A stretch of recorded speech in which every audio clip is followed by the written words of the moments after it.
Kollegin, die wohl mit ihm war. Dann kannst du mal zu kommen. Dear colleagues, ladies and gentlemen, we want to start. Could you please take your seats, and Mr. Kotzev, could you please come to the podium? Thank you so much.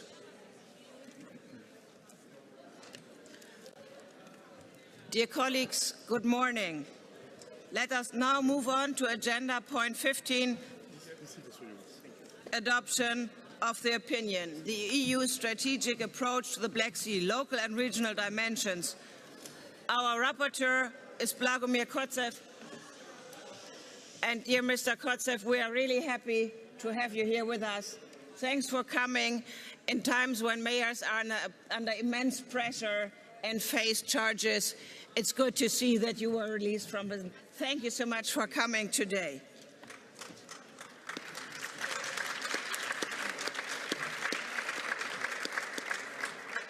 Dear Mr. Kotzev, please, the floor is yours to present your opinion. Yeah, okay. Thank you. Dear members of the Committee of the Regions, allow me to begin my address with a short prelude on the importance of our work today. We have walked a long path together. We have explored every detail, looked at every comma, just every full stop. We've taken every opinion into consideration, talked to our local communities, and consulted experts in their fields. But as exhausting as our work may have been, we have never strayed from the understanding that we represent Europe's resolve to grow together, to protect each other, and to care for our communities.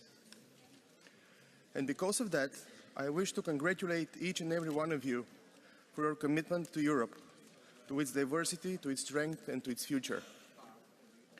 We are gathered today in this chamber to vote on the final text of the committee's opinion on the European Union's strategic approach to the Black Sea region. We will do so here in Brussels, where the aspirations of Europe's politicians meet the hopes and dreams of nearly 500 million European citizens. That carries a lot of weight, and it should. It should weigh heavy on our shoulders to make the right decisions for our fellow citizens, because as members of the local authorities, it is us who meet them along the way to work. It is us who greet them in the supermarkets. And it is us who are entrusted with their immediate well-being. For that reason, I urge you once again to not only adopt the committee's opinion, but to commit to the actual implementation of the strategic approach. Last time I was here, I ended my address with this exact request, but also with a description of the way I'd like to define the strategic approach and our opinion on it when I get back home to Varna, the biggest city on the European Union's Black Sea coast. Ambitious, aspiring, and actionable. This is how I described the document to one expert on regional affairs in Varna, and to another one. I was met with enthusiasm and with hope that text will transform into action and intent will turn into results. But there was also hesitation. Skepticism that we can bring these great initiatives to bear. Doubt that the European Union can meet the expectations of the people living along the Black Sea coast, who want real investment in the region, real infrastructure, real security, and real economic prosperity. So let me be frank. That is the only way we can counter Putin's false assertion of a divided Europe, by doing real, tangible things. Dear colleagues, if our work here is to have impact, we have to add substance to the form. To that end, I will now highlight 3 concrete priorities for the strategic approach that, in my view, will maximize the outcomes for the Black Sea region. First and foremost, infrastructure and economic development. The strategic approach defines the Black Sea region as a critical corridor linking Northeast and Southeast Europe, but also Europe with the Caucasian and Central Asia, both in terms of commerce and in terms of security. However, as my Romanian colleagues here will surely agree, the state of transport infrastructure along the EU's Black Sea coast is less than ideal. Bulgaria and Romania are in dire need of investments in infrastructure. And since infrastructure improves connectivity and boosts the economy, this will also increase security. The equation is simple, Good public infrastructure equals fast, secure corridors for commerce, transport, and defense. Next is import infrastructure. As we've seen from the hostilities in Ukraine and the Middle East, ports are among the first casualties of war. Without getting into the military domain, I will say that civilian authorities can and should do more to ensure their continuous operation. And by more, I mean security and government audits with strict scrutiny over ownership and management to counter potential sabotage on private misuse of critical infrastructure. Personally, I also stand for much closer cooperation between the two EU Black Sea countries, Bulgaria and Romania. The great port cities of Varna and Constanța are mere 120 kilometers apart. One port's infrastructure can specialize in one import industry and the other in another.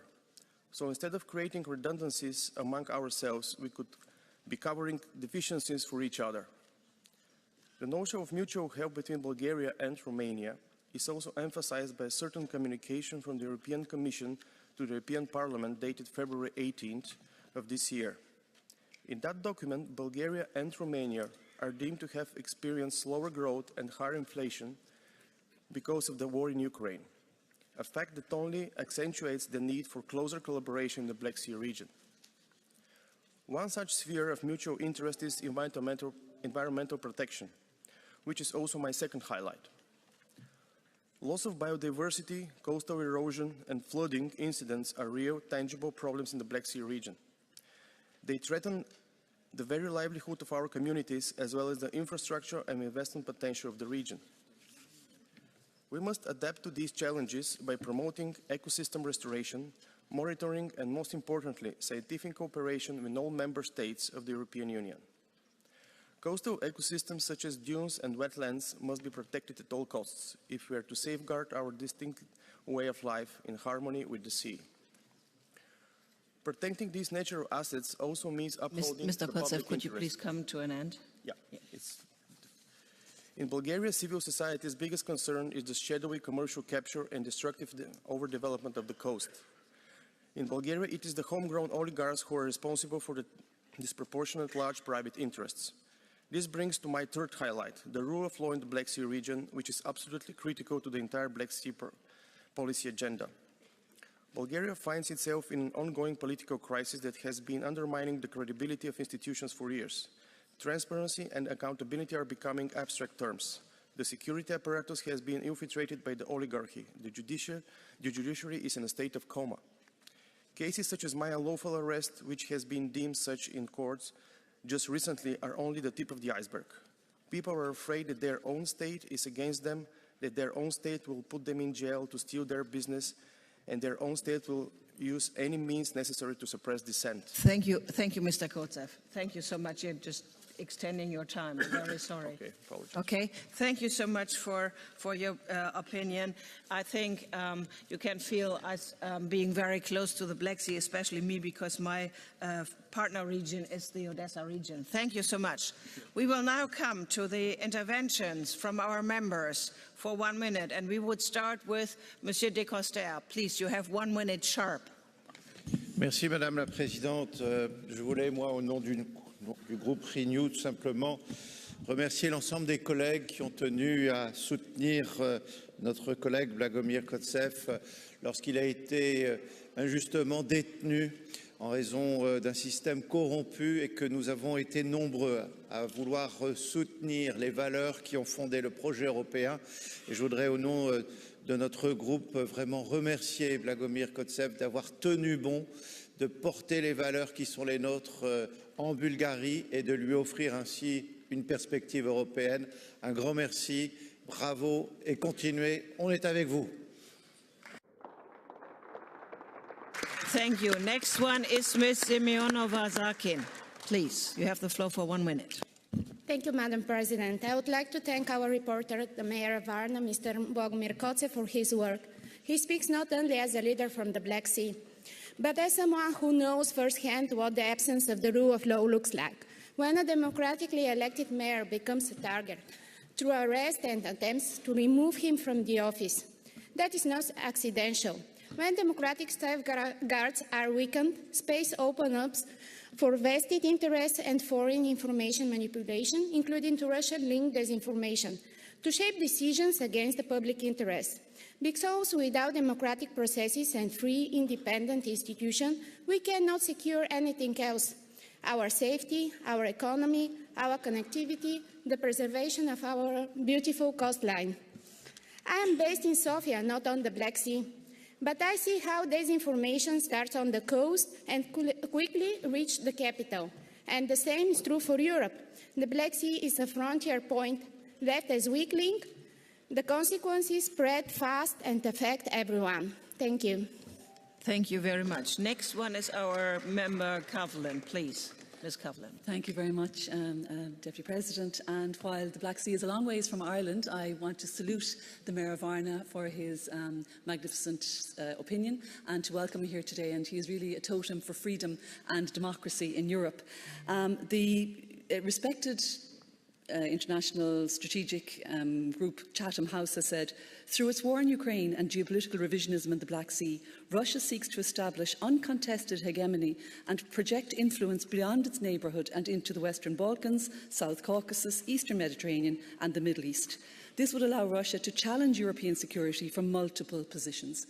We must take control in this area. We must ensure that democracy reigns in the Black Sea area. And as rapporteur in Kosovo and as the rapporteur on the opinion on the enlargement in Turkey and the Western Balkans, this is particularly pertinent. And as again, I salute our fellow member, the Mayor of Varna, for his actions and his opinion today. Thank you.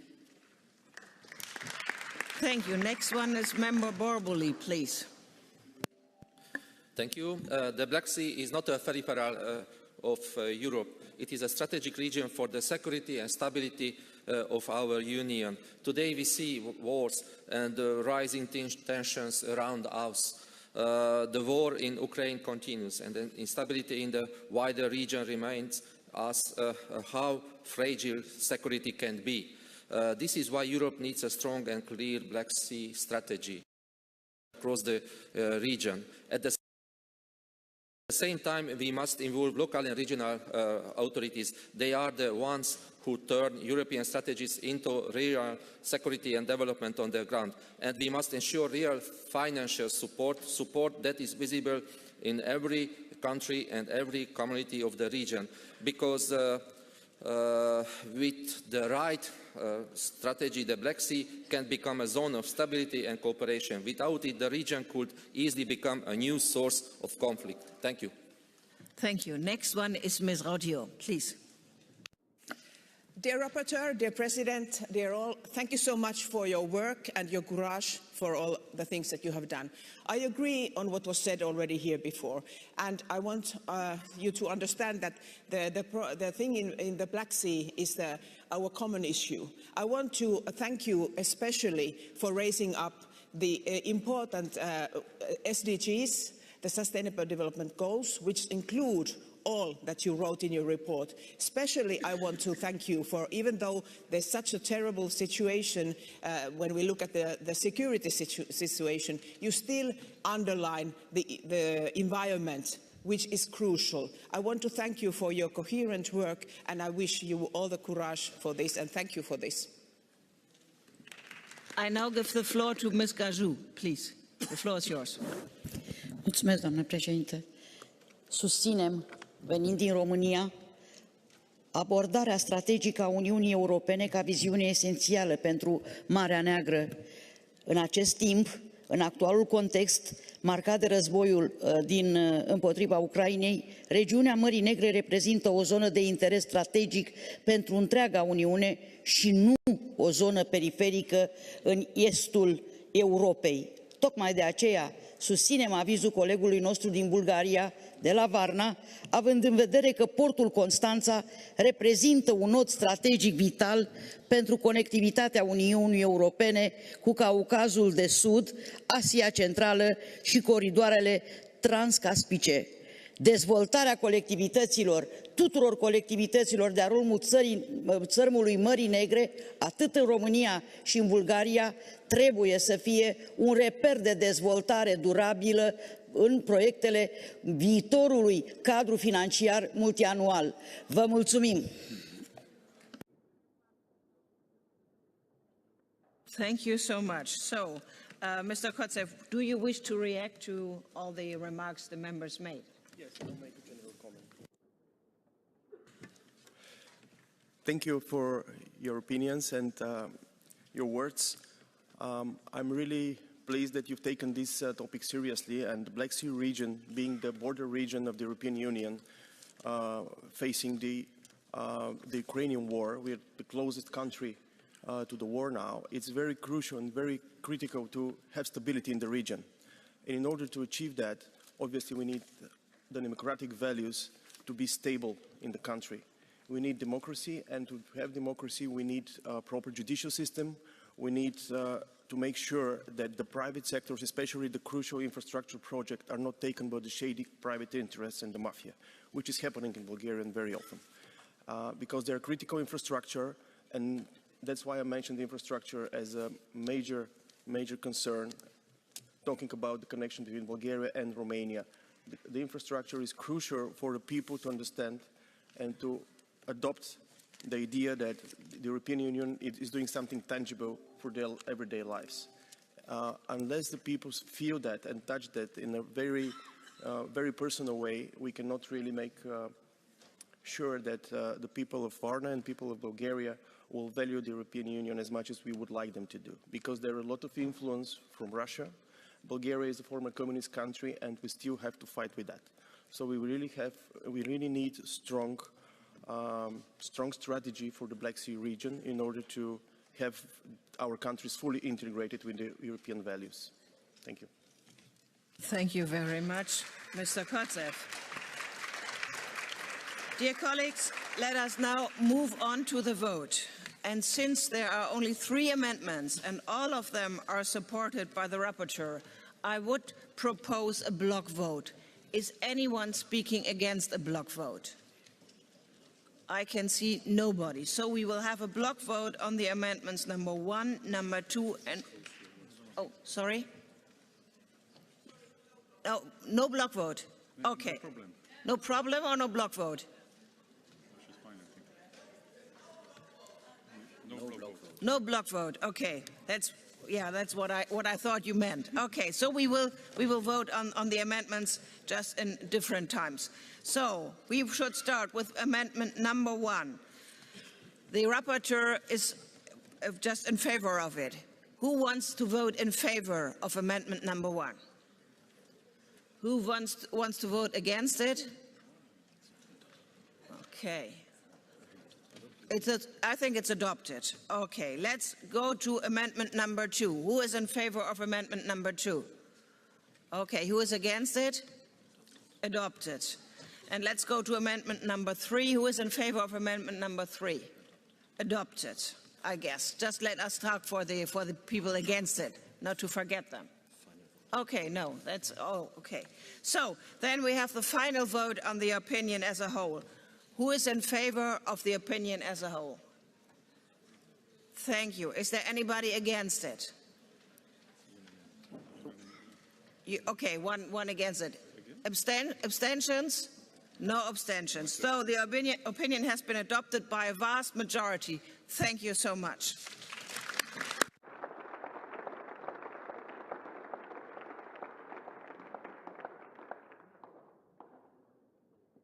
Thank you so much. We're now going to go to the joint adoption of enlargement opinions at point 16 of the agenda. Please, I want the rapporteurs to join me on the stage.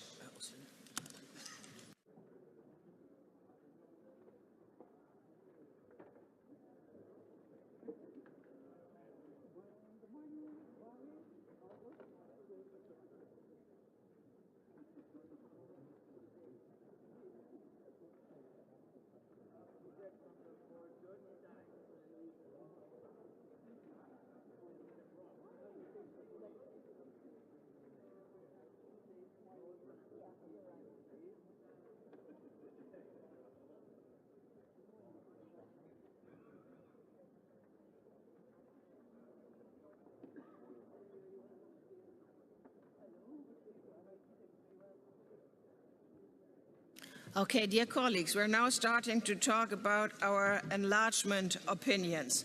And I would like to ask the rapporteur, Gillian Coughlin, to the floor to present your opinion for 5 minutes. Thank you.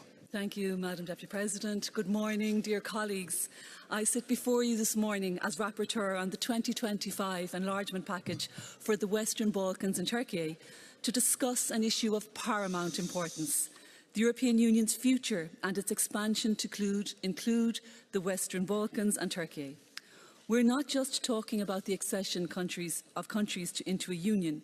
We are talking about the values we uphold, the future we share, the very survival of this European project in a rapidly changing world. The enlargement package was adopted on the 5th of November 2025. In the 5 months that has passed since then, the world around us has continued to shift dramatically. The stability of multilateralism is increasingly uncertain. We see a regression in the rule of law, attacks on democracy, as well as increased centralisation efforts even within the European Union, and the risk that this would spread to other countries. The Russian invasion of Ukraine has entered its 4th year. Russia continues to launch heavy missiles and continues with drone strikes on Ukrainian cities. This shows the deep vulnerabilities in our European neighbourhood. But that's not all. A few days ago, the world saw a dramatic escalation in the Middle East as US and Israeli forces launched coordinated strikes on Iran. This marked the most significant military intervention in the region for years, further destabilising an already volatile part of the world. And then we have President Donald Trump's controversial Board of Peace, which has raised alarm bells. He has launched this parallel structure to the United Nations, with countries around the European Union's borders like Armenia, Azerbaijan, and even EU accession countries like Kosovo and Albania joining the initiative. This is what the EU is competing against. We must ask ourselves, what can we offer those who are willing in this context to still bet on multilateralism? This is the context in which I have written this opinion. The Western Balkans and Turkey have been waiting for years for the European Union to deliver on its promises. But the EU cannot continue to make empty promises. It is time that we shift from good intentions to concrete action, one way or the other. We as the European Union need to be more self-reflective and perhaps self-critical. We need to ask why certain countries in our neighbourhoods decided to sit around Trump's table rather than to subscribe to our values. We must understand that the territories and the peoples in the Western Balkans are still carrying the burdens of the past. Economic and social uncertainty is a reality for many of them, but there is a clear majority that still believes in the European perspective for their future. These people deserve to be taken seriously, and particularly the young people. When I was there in Kosovo, the hope and aspirations of the young population there was truly tangible. Their aspirations should be part of our shared future. They should not have to resort to war or instability to put their future on the geopolitical agenda. And let us not forget, this is their right. At the same time, we must not shy away from our responsibilities. Enlargement is a merit-based process. That is very, very important, and that is how it must remain. But where there is merit, there must be a clear path. Countries seeking to join the European Union must meet their obligations, but we must meet our responsibilities in ensuring that these countries feel the benefits of membership throughout the process. That is the essence of gradual integration, a key tenet of my opinion, making the EU more tangible to citizens in the negotiating countries, improving their daily lives and fostering engagement and trust, and key, fostering democracy. We must see the big picture. We need to see that enlarging Europe is not just a privilege for these countries, it is a prerogative for the survival of the European Union. In the face of all of these external challenges, the European Union must remain united. If we fail to move forward together, we risk fragmenting our collective strength and we will all go down alone. It is easy to focus on the fine print, the small, everyday details that divide us. But while we are squabbling over the minutiae, others are putting together the big picture, a puzzle in which the EU has no seat at the table. And that is a world we do not want to live in, as liberals, as democrats, as Europeans. And that is why I ask you to support this opinion. This opinion is not afraid to offer criticism where necessary. It is not afraid to offer encouragement where it's earned. It's an opinion that ensures that we, as Europe's regions, send a clear message to both the EU institutions and the EU decision makers, representatives of European cities and regions, as well as to national and sub-national governments in the accession countries, that we all have our role to play and we all need to give in order to receive. Thank you. Thank you, Mayor. Thank you very much, Ms. Coughlin.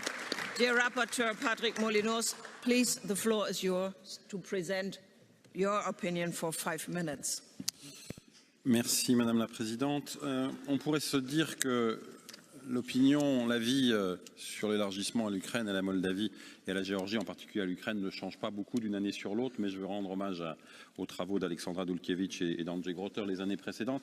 Il y a un changement majeur cette année sur l'analyse de 2025, c'est la situation géopolitique internationale. Le contexte international, ça n'aura échappé à personne, est de plus en plus instable, marqué pour l'Union européenne en 2025 par l'intensification de l'agression russe d'une part et les incertitudes nées de positions pour le moins très changeantes, pour pas dire déstabilisantes, des États-Unis de l'autre. Dès lors, les enjeux de sécurité, de stabilité et de résilience pour l'Union européenne prennent une place plus importante que jamais au cœur de la question de l'élargissement.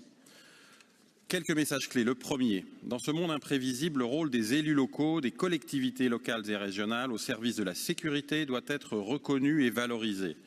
La proximité est un atout stratégique majeur. L'Ukraine l'a montré au monde entier. Les collectivités locales et régionales jouent un rôle clé pour la résilience face aux menaces extérieures, en soutenant les services essentiels, en dirigeant la coordination d'urgence, en protégeant les plus vulnérables. Les élus locaux contribuent concrètement à la sécurité de proximité. La défense ne concerne pas seulement les armées et les gouvernements nationaux. Les collectivités locales, préparées, résilientes, agiles, agissent efficacement au plus proche des habitants et contribuent ainsi à la force de l'Europe dans son ensemble. Deuxième message clé, l'élargissement ne réussira que si les citoyens soutiennent le processus, dans les pays candidats comme dans l'Union européenne. Si la confiance peut être minée par la désinformation de masse et par l'intelligence artificielle, elle se renforce dans les liens de proximité que portent les collectivités et les élus locaux. Cette tâche deviendra encore plus importante une fois la paix revenue en Ukraine, car l'effet unificateur imposé par la guerre laissera place aux joutes, aux doutes, aux postures. Nous devons donc agir dès maintenant pour que les citoyens mesurent les enjeux stratégiques majeurs et singulièrement celui de la sécurité. Sans citoyens informés et engagés, il ne peut y avoir de processus d'adhésion crédible et durable. Troisième message, les collectivités locales doivent être pleinement associées à la lutte contre la désinformation, la manipulation de l'information et les ingérences étrangères. Sans une communication forte et transparente au niveau local, des discours hostiles érodent la confiance du public, affaiblissent l'Union et menacent l'élargissement de l'intérieur. N'oublions pas le rôle joué en la matière pour faire gagner le Brexit au Royaume-Uni ou plus récemment pour manipuler les élections en Roumanie. C'est dans cet esprit que nous saluons la communication de la Commission sur le bouclier de la démocratie européenne, donner aux démocraties fortes et résilientes les moyens d'agir. Dans le même temps, nous pensons que la Commission doit aller plus loin en reconnaissant plus clairement le rôle des collectivités locales et régionales. Pour soutenir le processus d'élargissement, des moyens dédiés doivent être alliés aux villes et aux régions. Enfin, dernier point majeur, il faut sans cesse rappeler l'importance de la lutte contre la corruption à tous les niveaux et notamment désormais à la corruption stratégique, c'est-à-dire celle qui vise non seulement à l'enrichissement personnel, mais à atteindre des objectifs politiques, économiques ou géopolitiques de long terme. Les recommandations par rapport aux 3 pays concernés. D'abord, par rapport à l'Ukraine, saluons le travail de l'Ukraine qui réussit à avancer vers la convergence européenne alors même qu'elle est en pleine guerre. Notre avis le salue.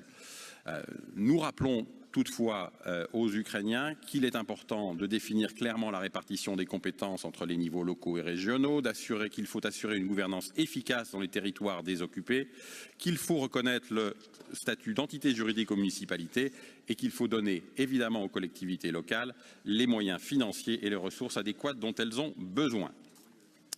Les progrès accomplis dans la réforme du système de gestion des investissements publics sont bienvenus. Toutefois, un alignement plus étroit est encore nécessaire entre la gestion des investissements publics et le Fonds national de développement régional. Dans le cadre du pilier de la facilité pour l'Ukraine, petit message à la Commission, nous avions veillé à ce que 20% de l'aide non remboursable soit réservée au redressement et à la reconstruction des autorités infranationales. Il faut maintenant que l'engagement soit respecté dans la pratique. Il faut des moyens de suivre cette mise en œuvre. Nous demandons également qu'une attention plus grande soit accordée aux régions et aux villes en première ligne en Ukraine, celles qui sont les plus durement touchées. Enfin, nous souhaitons que l'inclusion formelle des collectivités locales et régionales soit acquise dans tous les formats de dialogue et en particulier sur la plateforme des donateurs pour l'Ukraine. Les communautés ukrainiennes ne sont pas seulement les bénéficiaires de la reconstruction, elles en sont aussi les moteurs. Pour que la reconstruction réussisse, elle doit être construite de bas en haut. Pour la Moldavie démontre que là où il y a une volonté, il y a un chemin. Les choses avancent plutôt bien en Moldavie. Il faut néanmoins encore faire des efforts pour les réformes de l'administration publique. La feuille de route approuvée en 25 doit maintenant produire des résultats tangibles, notamment en ce qui concerne la décentralisation administrative et budgétaire. Il faut que le plan de croissance comprenne un soutien spécifique aux collectivités locales et régionales et nous appelons à des initiatives spécifiques pour soutenir les collectivités locales et régionales dans leurs relations avec les collectivités de l'Union. Nous encourageons la Commission à un projet pilote qui permettrait aux fonctionnaires des municipalités moldaves de suivre des stages ou des formations au sein des collectivités locales. Un mot sur la Géorgie quand même, le troisième pays. La Géorgie, malheureusement, c'est l'exemple du recul. Les choix politiques qui ont été faits ne vont pas dans le bon sens. Nous devons néanmoins maintenir nos liens de collectivité à collectivité et avoir en tête qu'un basculement politique peut avoir très rapidement des effets très négatifs. Je vous encourage bien évidemment toutes et tous à soutenir cet avis important pour l'avenir de l'Union européenne. Merci. Thank you so much, Mr. Molinos. Dear members, we will now have a bit of time for members to have a statement of 1 minute, but unfortunately I'm sure we will not be able to go through the whole list because we have to do the voting before 10 o'clock, because at 10 o'clock we have the Pavel Adamovich award, which we want to go through with. So I give the floor first to Bruno Ranic. You have the floor for 1 minute, please. Poštovane predsjedavajuće, poštovane kolege i kolegice, dolazim iz Hrvatske, najmlađe članice Europske unije i poznavajući cijeli proces koji smo prošli kao najmlađa članica da pristupimo Europskoj uniji, moramo posvetiti posebnu pažnju ovom sigurnosnom aspektu, kao što je i bilo već nekoliko puta ovdje rečeno. Taj sigurnosni aspekt je i ta sigurnosna arhitektura narušena u ovim zemljama, kandidatkinjama za članstvo u Europskoj uniji, prvenstveno ruskim utjecajem, govoreći o ovim zemljama, Ukrajini, Moldovi i Gruziji, ali i govoreći o Zapadnom Balkanu gdje se to sve i sve više izričito pokazuje. Ono što moramo posebno pažnju posvetiti, a to je da Europska unija mora biti stabilna asocijacija, da se mora oduprijeti. Thank you so much, please. Thank you. I'm sorry. We are a bit in a hurry. The next one is Anna Maria, please. Dear President, dear colleagues, as local and regional authorities, we must continue to be pragmatic voice on enlargement, underlining its potential to enhance stability, economic cooperation and people-to-people ties. But our credibility comes from focusing on what we know best, how to consolidate administrative capabilities on the ground. Our collective experience should be put to work to equip and enable our Western Balkan partners for EU membership. Without capable municipalities and regions, the reforms will never be meaningfully implemented. Decisions on enlargement are taken by member states in the Council and require unanimity. This is essential, unanimity. This is why COR opinions should remain focused on their core territorial dimension and provide practical, constructive guidance for local and regional authorities in candidate countries. We must stop drifting into debates that belong elsewhere. Let me also welcome Serbia's new established Thank you so much, Ms. Magyar. Thank you so much. Please, sorry, you have to stop, Ms. Magyar. Ms. Magyar, you have to stop. I'm sorry, we have just 1 minute. So next one is Mr. Lucke. Vielen Dank, Frau Präsidentin, liebe Kolleginnen und Kollegen. Ich weiß nicht, wie Ihnen das geht. Bei mir ist es so, dass ich in der Region immer wieder in der Diskussion darauf stoße, dass mir die Menschen sagen, der Club ist voll, wir müssen die Türen zulassen. Und deswegen will ich zwei grundsätzliche Aspekte heute hier lassen. Nämlich zum Ersten, dass wir mit der Erweiterungspolitik Partnerschaftspolitik machen. Und wir sind in einem geopolitischen Chaos. Großmachtpolitik wie im 19. Jahrhundert wird wieder groß geschrieben. Und deswegen ist es wichtig, dass wenn wir eben sagen, dass wir Freiheit, Demokratie und Rechtsstaatlichkeit exportieren, dass wir das eben auch tun, um eben neue Partner zu gewinnen. Und der zweite Aspekt, der extrem wichtig ist, wenn wir diese, ich sage es mal in Anführungsstrichen, Sonntagsreden halten zur Erweiterungspolitik, dass wir das alles importieren und exportieren, dann müssen wir aber am Ende auch liefern und eine hohe Qualität bringen. Und das tun wir doch, und wem sage ich das in diesem Hause hier, das tun wir doch gerade da, wo die Politik implementiert wird. Bei den Gemeinden, bei den Kommunen, dort in den Verwaltungen, in der Justiz, in dem Justizwesen, dort müssen wir gute Qualität erzeugen, dann schaffen wir auch eine gute Erweiterungspolitik. Thank you so much. Vielen Dank. Thank you so much. Next one is Nina Ratilainen. Kiitos puheenjohtaja, kiitos arvoisat raportöörit näistä hyvistä lausunnoista. Minulta kysyttiin eilen haastattelussa, kiirehtivätkö jotkut kandidaattimaat EUn jäseneksi, koska EUn sisältä joistain epäilevistä maista tulee tällaisia kommentteja. Vastasin tähän, että oikein hyvä, jos kiirehtivät. On vain ja ainoastaan hyvä, jos kaikki jäsenkandidaattimaat kiirehtivät täyttämään EU-kriteeristöä, jolla me saadaan laajennettua EU-perhettämme. Se on sekä sydämen että järjen asia, että EU laajenee. Ja meidän lausuntomme auttavat tässä työssä. Haluan kiittää erityisesti Ukrainaa koskevista osa-alueista tässä lausunnossa. Meidän on tärkeää tukea paikallisen demokratian kehitystä, jotta esimerkiksi sotatilahallinnon jälkeen aitoa paikallisdemokratiaa pääsee vielä eri tavalla kasvamaan. Tarvitsemme tukea sekä etulinjaan, kuten lausunnossa todetaan, että kaikille muillekin alueille. Vierailimme Ukraina-työryhmän kanssa Länsi-Ukrainassa juuri viime vuoden puolella. Myös alueella, jonne sotapaineet ovat menneet, tarvitaan tukea. Kiitos. Thank you so much. Next one is Mr. Branda, please, for 1 minute. Dear President, dear colleagues, the resilience shown by Ukraine, its citizens, mayors and civil military administrations under the most difficult conditions deserves our utmost respect. While defending their freedom, they continue to keep communities running and maintain basic public services. This is why, since the start of the conflict, we have focused on urgent humanitarian needs, working closely with mayors, regional governors on practical support. There have been multiple initiatives to supply generators to help stabilize the Ukrainian energy systems, which is essential for civil resilience in the areas most affected by the Russian attacks. Ukraine's path towards the EU deserves to be supported, but it cannot take major shortcuts. Accession will require sustained reforms and building the capacity to apply and enforce EU rules, including single market legislation and institutions that deliver at local level. Some of these efforts can be achieved through enhanced cross-border and also inter-regional cooperations, as we discussed recently during the CIVEC seminar in Slovakia.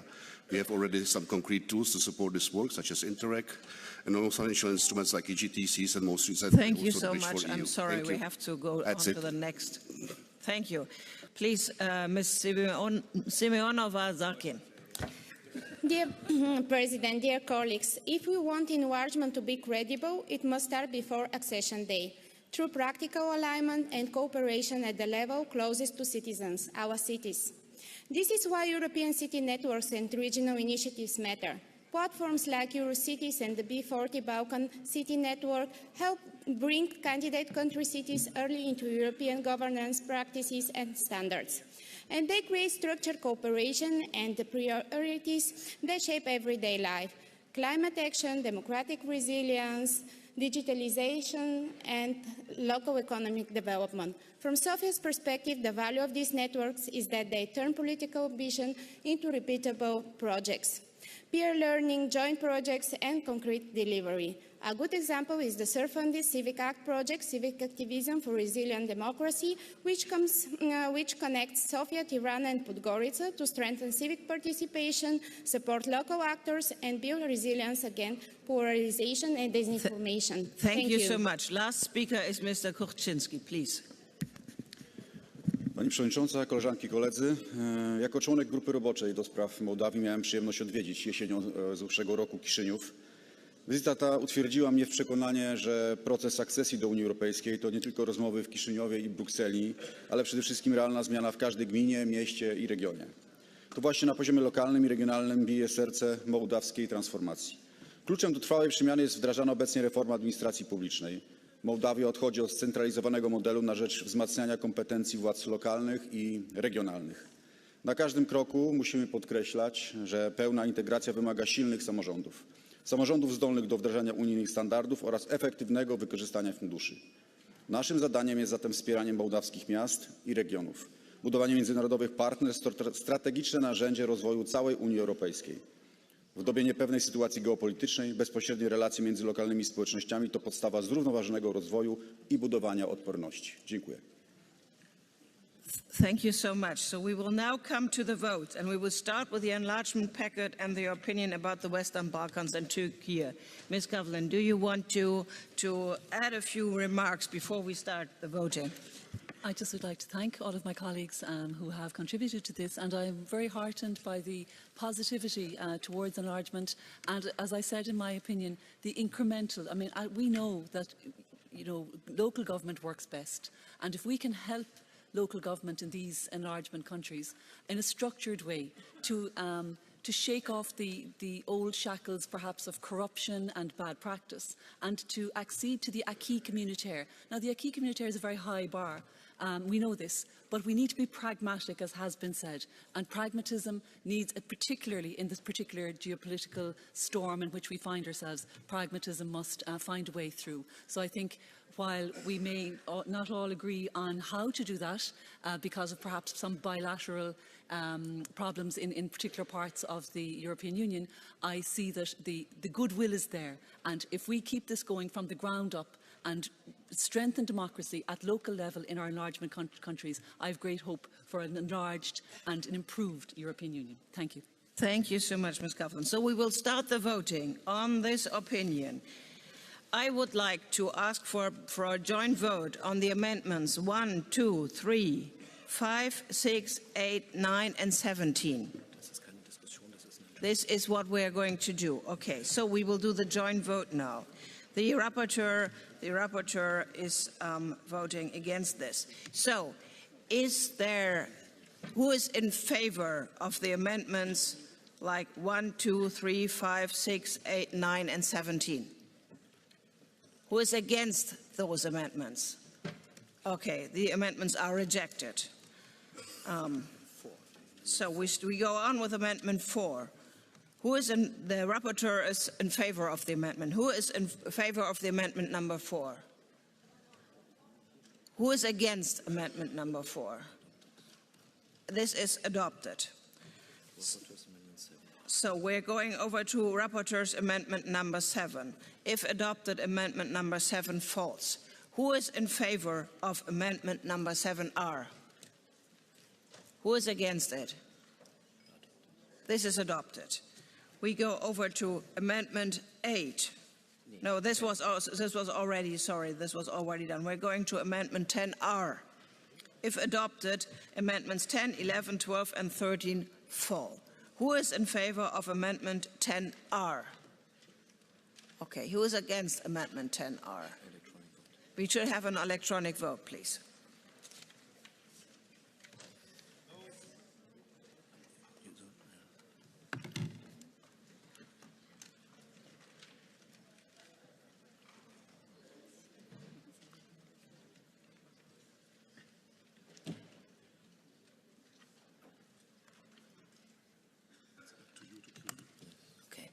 I now close the vote. The amendment is rejected. So, dann gehen wir jetzt zu Amendment 12. 12 von 13.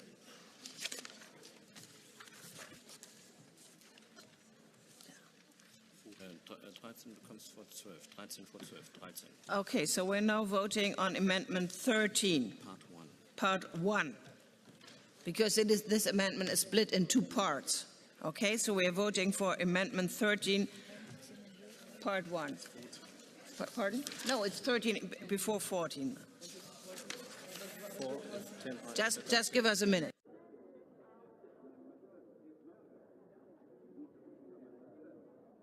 Sorry, you're right. We have to vote on Amendment 10 because 10R was rejected. I'm sorry. 10 and 11 identical. So 10 and 11 are identical amendments. So we vote on that first. So who is in favor of Amendment 10? Who is against Amendment 10? So we should do an electronic vote. Please do an electronic vote on Amendment 10.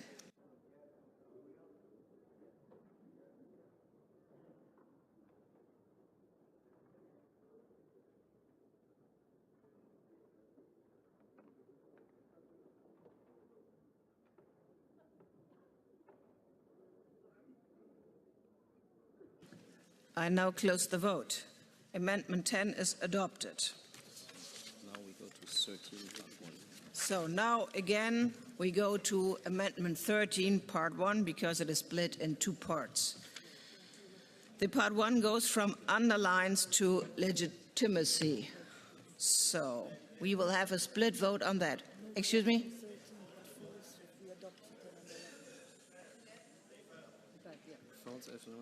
Sorry, yes, indeed. Thank you so much. Okay. So we're going on with Amendment 14. 14, yeah. The rapporteur is in favor of it. Who is in favor of Amendment 14? Who is against Amendment 14? It's adopted. We're going over to Amendment 15. Who is in favor of Amendment 15? It's adopted. We're going over to Amendment 16. Who is in favor of Amendment 16? Who is against Amendment 16? It's rejected. Amendment 17 is already voted on. We are going to Rapporteur's Amendment number 18. So who is in favor of Amendment 18R? Okay, who is against it? Adopted. We're going to Amendment 19. Who is in favor of Amendment 19? Who is against Amendment 19? We should have an electronic vote, please.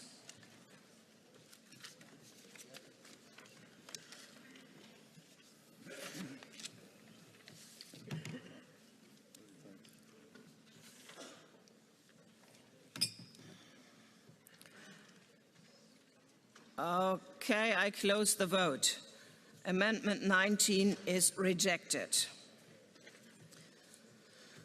We're going over to Rapporteur's Amendment 20R. If adopted, Amendments 20 and 21 fall. Who is in favor of Amendment 20R? Okay, who is against it? It's adopted. So we're talking about Rapporteur's Amendment 22R. Who is in favor of Rapporteur's Amendment 22R? Who is against it? Adopted.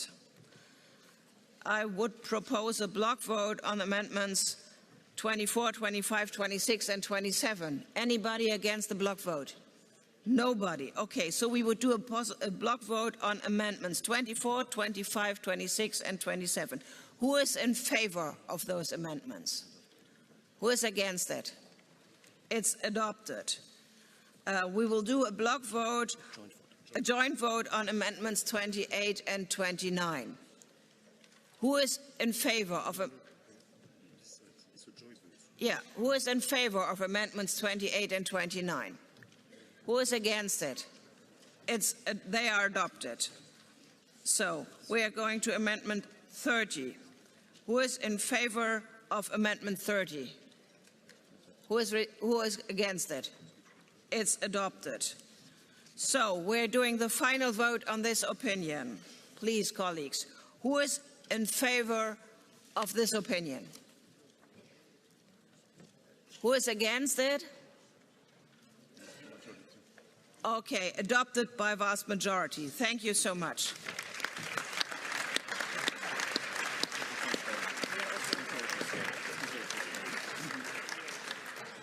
Thank you so much. We're starting the voting on the opinion about the enlargement package, Ukraine, Moldova, and Georgia. So, colleagues, we are starting with Amendment 1. Who is in favor of Amendment 1? Who is against Amendment 1? Okay, it's rejected. I would like to suggest a block vote on Amendments 2, 3, and 4. Is there anybody against a block vote? Nobody. So we go on with that. Who is in favor of the amendments 2, 3, and 4? Who is against it? Adopted. We're going over to Amendment 5. Who is in favor of Amendment 5? Who is against it? Adopted. So we're coming to Rapporteur's Amendment 6R. If adopted, Amendment 6 and 7 fall. So, who is in favor of Amendment 6R? Who is against it? We should do an electronic vote.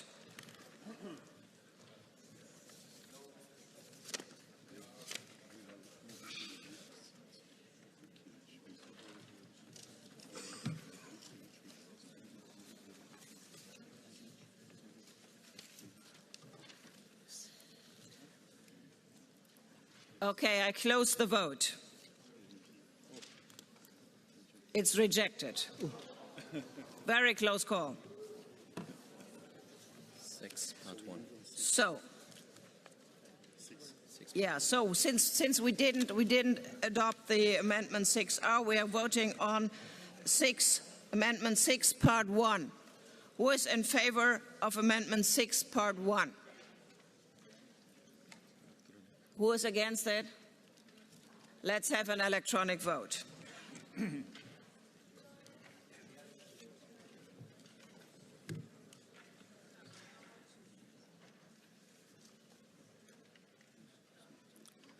I close the vote. The amendment is rejected. We're going on to Amendment 6, Part 2.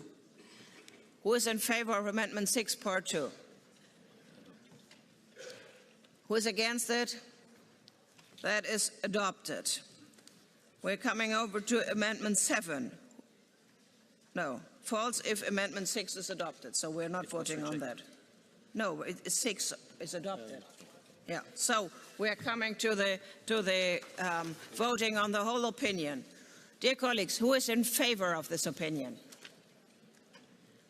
Who is against it? Okay, accepted by majority vote. Thank you so much.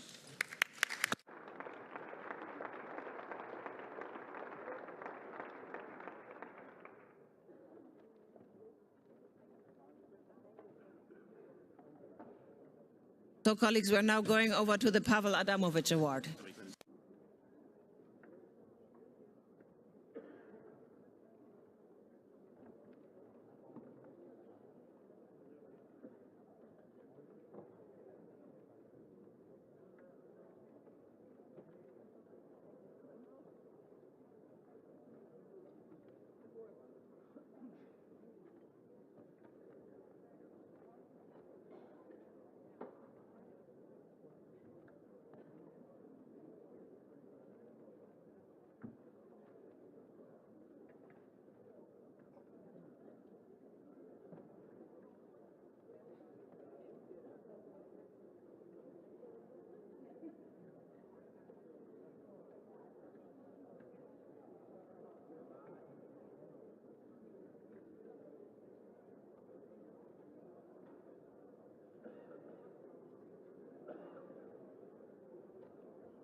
Dear members, I arrived back to chair the meeting, and we would like to continue the plenary session. I will need your attention to continue the plenary session. So the next point on the agenda is just an agenda point. It's a ceremony. It is the ceremony of the Mayor Pavel Adamovich Award, which I'm sure most of you are familiar with from the past years. And before we start with the award, I also want to dedicate a part of today's discussion to Alexander Babiš, who's a fellow mayor and elected leader who has been unlawfully detained for years. Babiš was abducted in March 2022 by Russian occupying forces after they took control of his city, Holapristin, in the Kherson region of Ukraine.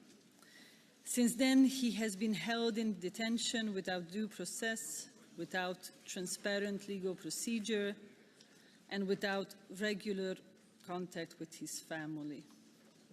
In 2023, the jury of the Pavel Adamovich Award gave him a special mention, recognizing not only his personal courage, but also the courage of many Ukrainian local leaders who have been targeted simply for serving their communities.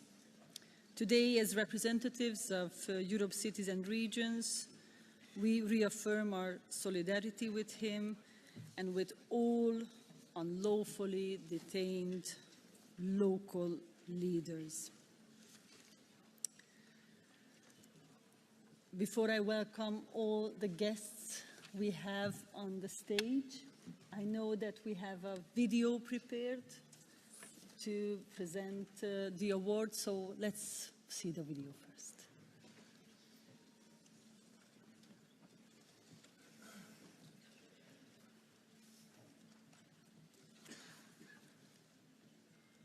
Will we see the video?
I want to thank all of you who made the Mayor Pavel Adamovich Award possible, especially Magdalena Adamovich and Alexander Dulkiewicz.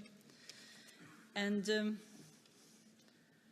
I would like to bring here a line, a message from the Gulag Archipelago, which was written by Alexander Solzhenitsyn, that the line separating good and evil, it passes not through states, not between classes, nor between political parties either. But the line separating good and evil passes right through every human heart and through all human hearts. This award is an orienting award that celebrates a kind of leadership that chooses the morally right over wrong, even and especially when that is the harder path. This award celebrates a type of courage that institutions cannot legislate. Most awards reward achievement, success, outcomes. This one honors something rarer: civic courage under exposure. A leadership that stays open in a hostile environment. The award orients to the courage to remain human when politics rewards armor. It celebrates presence in a time of performative politics today, where politics rewards visibility without responsibility, performance without presence. Staying open means absorbing hostility without mirroring it, refusing the psychological relief of enemy, making staying when withdrawal would be a more rational path. I would like to invite Member of European Parliament Magdalena Adamovic to intervene. The floor is yours.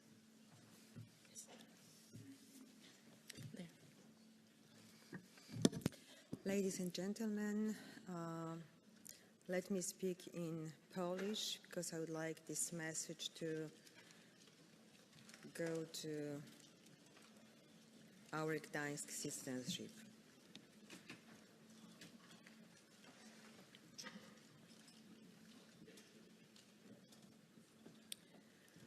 Na naszych oczach demokracja toczy najważniejszą walkę od pokoleń. Dostaje ciosy z każdej strony, a my jej nie pomagamy. Dajemy się wciągnąć w narracje, które nas dzielą, w hejt, w dezinformację, w wojnę plemienną nakręcaną przez trolle i algorytmy. I w tym chaosie zapominamy o tym, co jest fundamentem, o co całe życie walczył mój zamordowany mąż, Paweł Adamowicz, prezydent Gdańska, miasta wolności i solidarności. Że nasze kraje tak samo należą do tych, którzy głosowali jak my, jak i do tych, którzy głosowali inaczej. Do bogatych i do bezdomnych, do tęczowych i do pobożnych, do tych, którzy są tu od pokoleń i do tych, którzy dopiero przyszli. I właśnie tak demokracje umierają. Nie od ciosów wroga, ale od obojętności obywateli na los innych.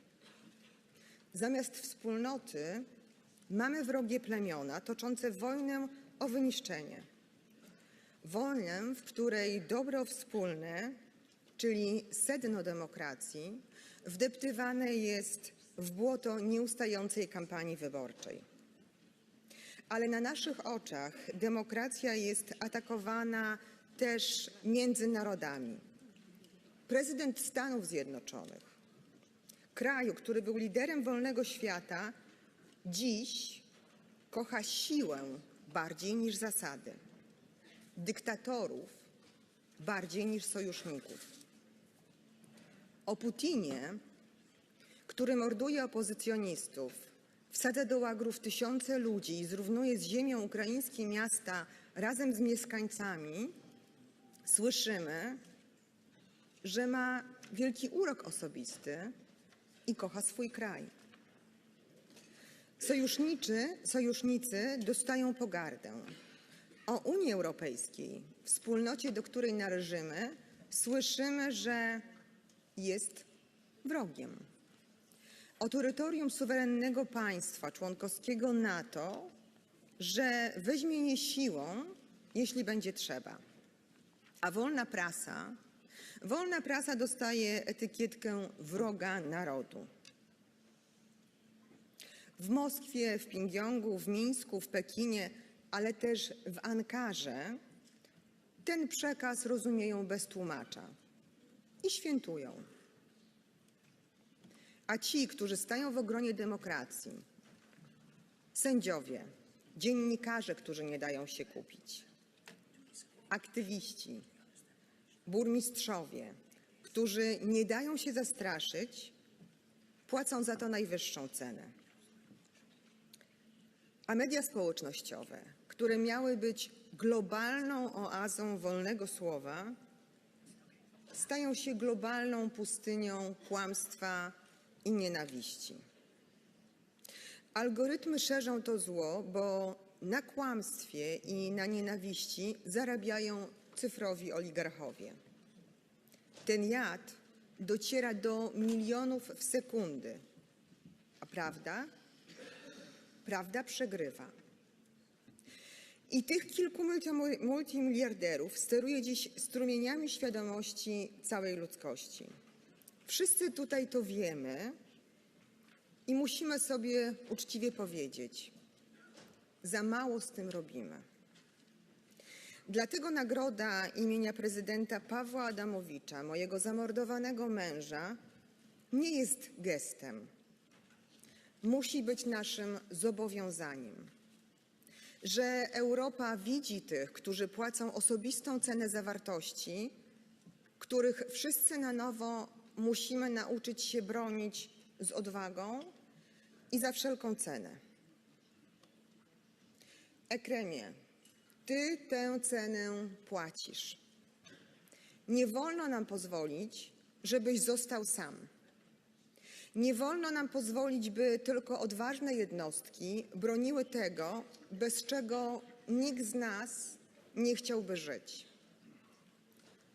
Bo jeśli chcesz być szanowany, broń demokracji.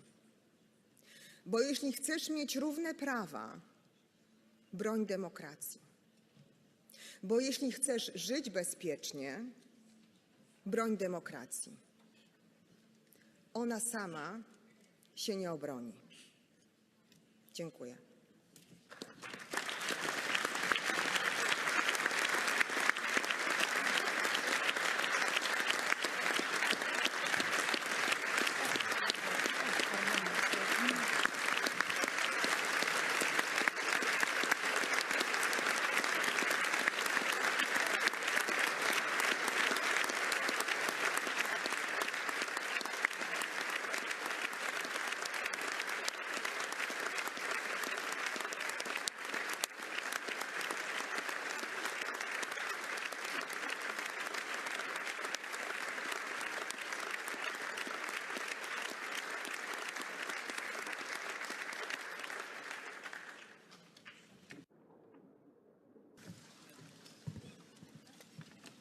Thank you very much, Magdalena. I will give now the floor to Aleksandra Dulkiewicz, Mayor of Gdansk. Aleksandra. Thank you very much, Madam Chair. Dear colleagues, dear Magdalena, dear representatives of CoR. Let me speak in Polish like Magdalena. Szanowni Państwo, dzisiaj w tym pomieszczeniu wielu z Was jest nadal takich, którzy pamiętają Pawła Adamowicza jako kolegę, koło którego siadali tutaj, w tym miejscu, na obradach, ale także podróżowali w te miejsca, które wymagały troski, wymagały demokracji. Choćby wschodnie rubieże Europy, czy te miejsca, o których przed chwilą dyskutowaliśmy w naszych opiniach o rozszerzeniu Unii Europejskiej. Ale wielu z Was nigdy go nie spotkało. I właśnie nagroda imienia Pawła Adamowicza, wspólna nagroda Europejskiego Komitetu Regionu, Miasta Gdańsk i CoR-u, sieci schronienia, jest po to, by pamięć trwała.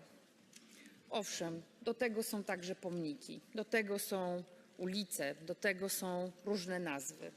Ale to, że wyróżniliśmy już kilkanaście osób i instytucji, które są wierne mimo płacenia wysokiej ceny, tak jak Ekrem Imamoglu, ale także tak jak Mary Creeley z Irlandii, która otrzyma także specjalne wyróżnienie, którzy zapłacili cenę po to, żeby być wiernym wartościom, na których ufundowana jest Unia Europejska, wartościom, o których wielu obywateli marzy. Prawa człowieka, demokracja, wolność słowa, niezależne media, niezawisłe sądy. To jest to wszystko, co było bardzo bliskie sercu prezydenta Pawła Adamowicza. I na to bym położyła jedno ważne słowo, które jest bliskie nam wszystkim tutaj w Unii Europejskiej – solidarność. Dlatego cieszę się, że dzisiaj wyróżniając mera Istambułu, Ekrema Imamoglu, ale także Mary Creeley z Irlandii, z Cork, która stworzyła Centrum Wsparcia dla osób doświadczających przemocy, zwłaszcza przemocy seksualnej. Pamięć o Pawle Adamowiczu trwa dalej, ale to jest także pamięć o wartościach. I ona nie jest tylko pamięcią zamkniętą w muzeum, ale jest pamięcią trwającą codziennie poprzez nasze czyny.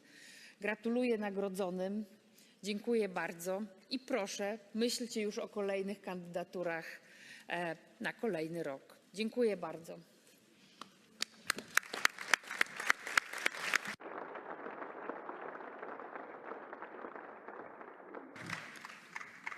Thank you very much, and I would also like to welcome in the room, we have two great friends from the European Parliament, friends not just of the Committee of the Regions, but of the Mayor Pavel Adamovich Award, who has been helping to spread the word.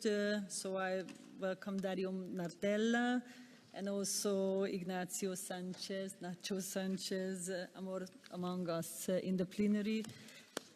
And also we have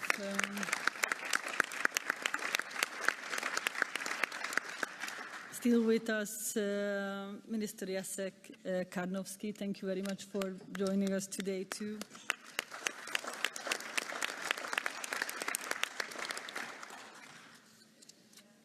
So you already know about who the winner is, but still I will announce the winner of the 2025 Mayor Pavel Adamovich Award. The jury decided that the winner of the 5th edition of the Mayor Pavel Adamovich Award is Ekrem Imamoglu.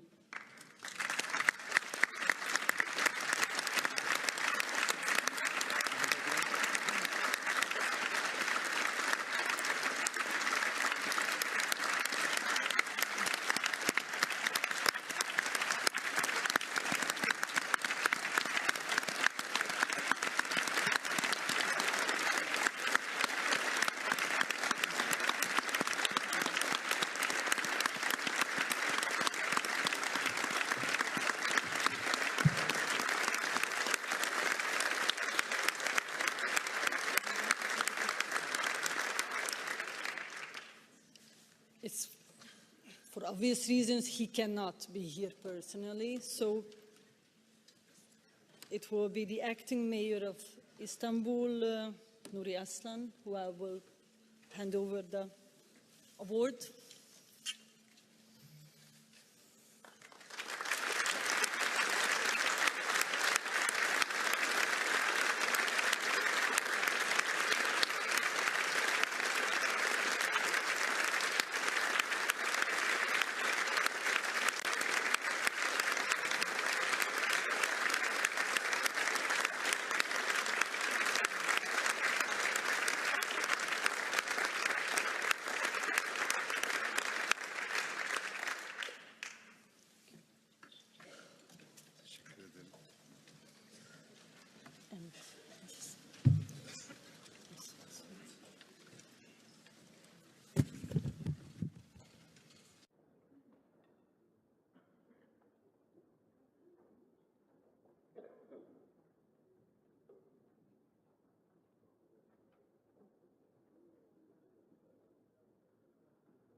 And before I give the floor to Mayor Nuri Aslan, we have also video prepared, so let's see the video.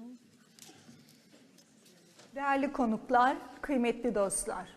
Bugün size bir eş olarak, bir anne olarak ama aynı zamanda binlerce ailenin sesi olarak sesleniyorum. Eşim Ekrem bugün aranızda değil. Onun yokluğu hayatımızdaki ağır bir sessizlik. Biz bu sessizliğe alışmıyoruz, alışmayacağız. Çünkü bu yalnızca bizim hikayemiz değil. Türkiye'de sevdikleri siyasi nedenlerle cezaevinde olanlar sürekli aynı soruyu sormakta. Adalet ne zaman sağlanabilecek? Bu ailelerle dayanışmak için aile dayanışma ağını kurduk. Cuma günleri Saraçhane'de buluşuyoruz. Bir parkta yan yana. Kimi zaman gözyaşıyla, kimi zaman umutla. Ama her defasında aynı kelimelerle hak, hukuk, adalet. Bizler orada siyaseti değil, hayatı konuşuyoruz. Günlerimizin getirdiklerini, çocuklarımızı, endişelerimizi, umutlarımızı ve en önemlisi eşlerimizin yokluğunda ayakta kalma çabamızı. Bizler ülkemiz için adalet istiyoruz. Çünkü adalet bir toplumun, bir ülkenin temelidir. Eğer bu temel sarsılırsa herkesin hayatı sarsılır. Bugün Ekrem'e verdiğiniz bu anlamlı ödülle ifade ettiğiniz dayanışma mesajı bizlere dünyada hala bazı önemli değerlere sahip çıkanların olduğunu gösteriyor. Bu ödülle dünyada demokrasi mücadelesi veren tüm halklara da güç veriyor ve yalnız olmadıklarını hatırlatıyorsunuz.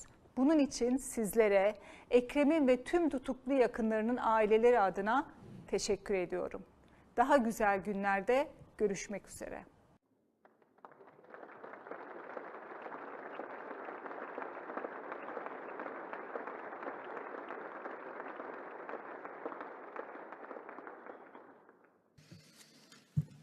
And now I invite Nuri Aslan, the acting mayor of Istanbul, and the floor is yours.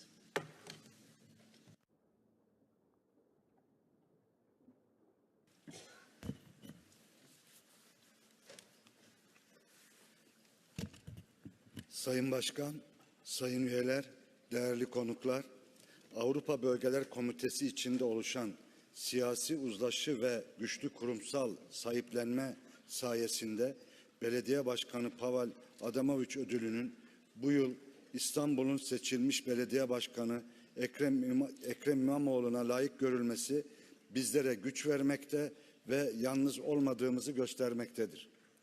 Bu süreçte rol alan tüm demokratik aktörlere ve özellikle PES grubu başkanı Sayın Luca Meseni ve süreci büyük bir emekle takip eden PES grubu sekreteryasından Sayın Maria Fretes Hanım'a şükranlarımızı sunuyoruz.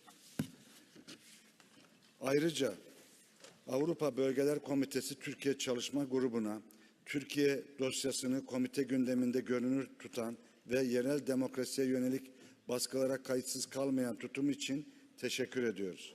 Şimdi Başkanımız Sayın Ekrem İmamoğlu'nun bizzat kaleme aldığı ödül kabul mesajını sizlere okuyacağım. Dostlukla, dayanışmayla. Sayın Başkan, sayın jüri üyeleri, değerli meslektaşlarım, Avrupa'nın tüm demokratları, bu anlamlı ödüle layık görülmek benim için büyük bir onur. Hepinize teşekkür ediyorum. Bugün çok istememe rağmen aranızda değilim. Ancak sizlerin, yani demokrasiye inanan dostların gösterdiği dayanışma en az bu ödül kadar anlamlı ve kıymetli.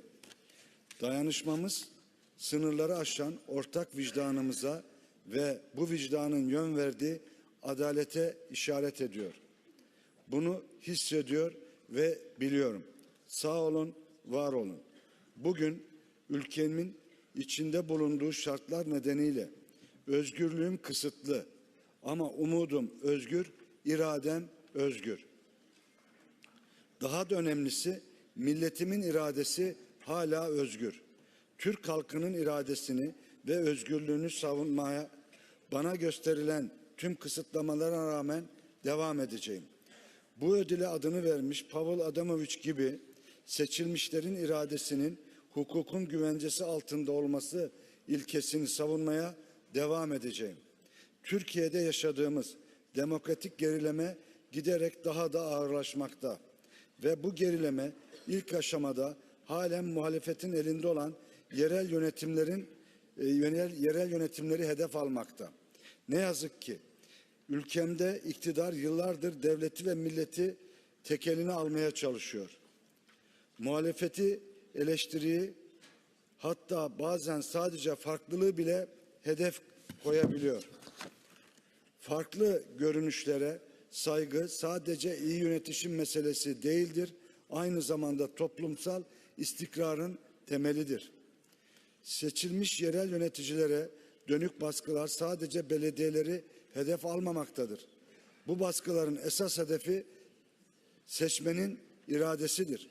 Bugün bu ödül töreni 19 Mart 2025'te başlayan tutukluluğumun 1. yılına günler kala yapılıyor ve 9 Mart'taki ilk duruşma tarihinden hemen önce. Yalanlarla, kumpaslarla, tuzaklarla hiçbir geçerli delil olmadan tutuklu bulunuyorum. Ama bizler kin tutmuyoruz. Bizim hedefimiz gerilimi büyütmek değil, hukuka dönüşü gerçekleştirebilmek. Bu temelde adil ve tutuksuz yargılanma hakkını savunuyoruz. Bu hak her demokratik toplumun ortak zemini olmalıdır. Sadece Türkiye'de değil, dünyada da demokratik gerileme büyüyor. Muhalefet baskılanıyor, basın zayıflanıyor, yargı siyasallaşıyor. Ancak aynı zamanda demokrasiye sahip çıkanlar da çoğalıyor. Ben kendimi millete emanet ettiğim gün şunu söyledim. Milletime güveniyorum. Bugün de aynı yerdeyim. Üzülmeye ve mahzun olmaya gerek yok. Umudumuz sapasağlam yerinde. Avrupalı dostlarım, benim mücadelem bir kişinin mücadelesi değil. Bu bir ülkenin geleceği meselesi ve bu mücadele sadece Türkiye için değil, demokratik gerileme yaşayan bütün ülkeler için bir anlam taşıyor. İnsanlığın ortak mirasının bir göstergesi olan evrensel değerleri savunmaya devam etmeliyiz. Demokrasi, hukukun üstünlüğü ve insan hakları hepimizin hak ettiği değerlerdir. Bu temel değerlerin ihlal edildiği dönemlerde sessiz kalmak suça ortak olmaktır. Bu zor dönemde tüm Avrupa kurumlarının sorumluluğu büyüktür. Avrupa Birliği kurumlarının ve Avrupa Konseyi sisteminin yerel demokrasiyi korumada özel bir rolü vardır. Bu rol Türkiye'yi dışlamak için değil, demokratik standartları güçlendirmek için kullanılmalıdır. Türkiye, Avrupa ile tarihsel ve toplumsal bağlara sahip bir ülkedir. Bizim hedefimiz bu bağları ortak değerlerimiz ve evrensel hukuk ilkeleri üzerinden güçlendirmektir. Türkiye'nin yeri demokratik Avrupa ailesinin içindedir.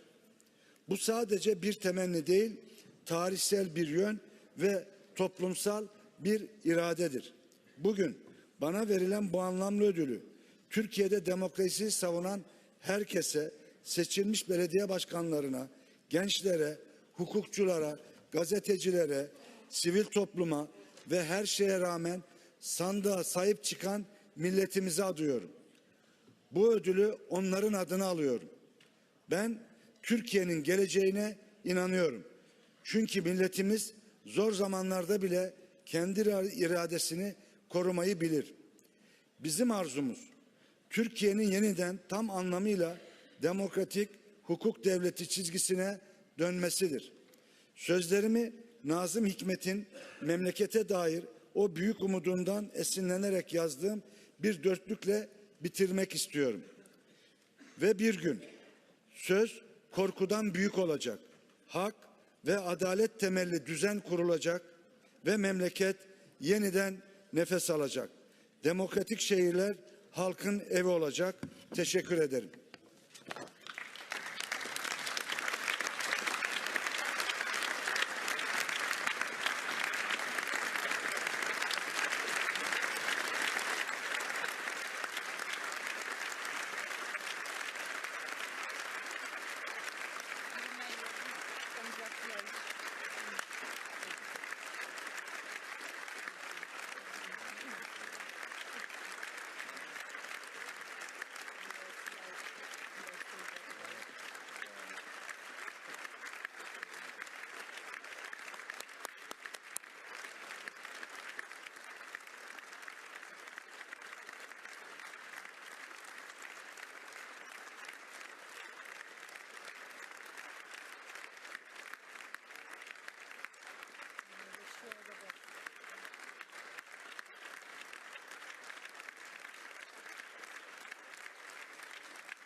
And now the floor goes to the chair of the jury, Magali Altunyan. The floor is yours.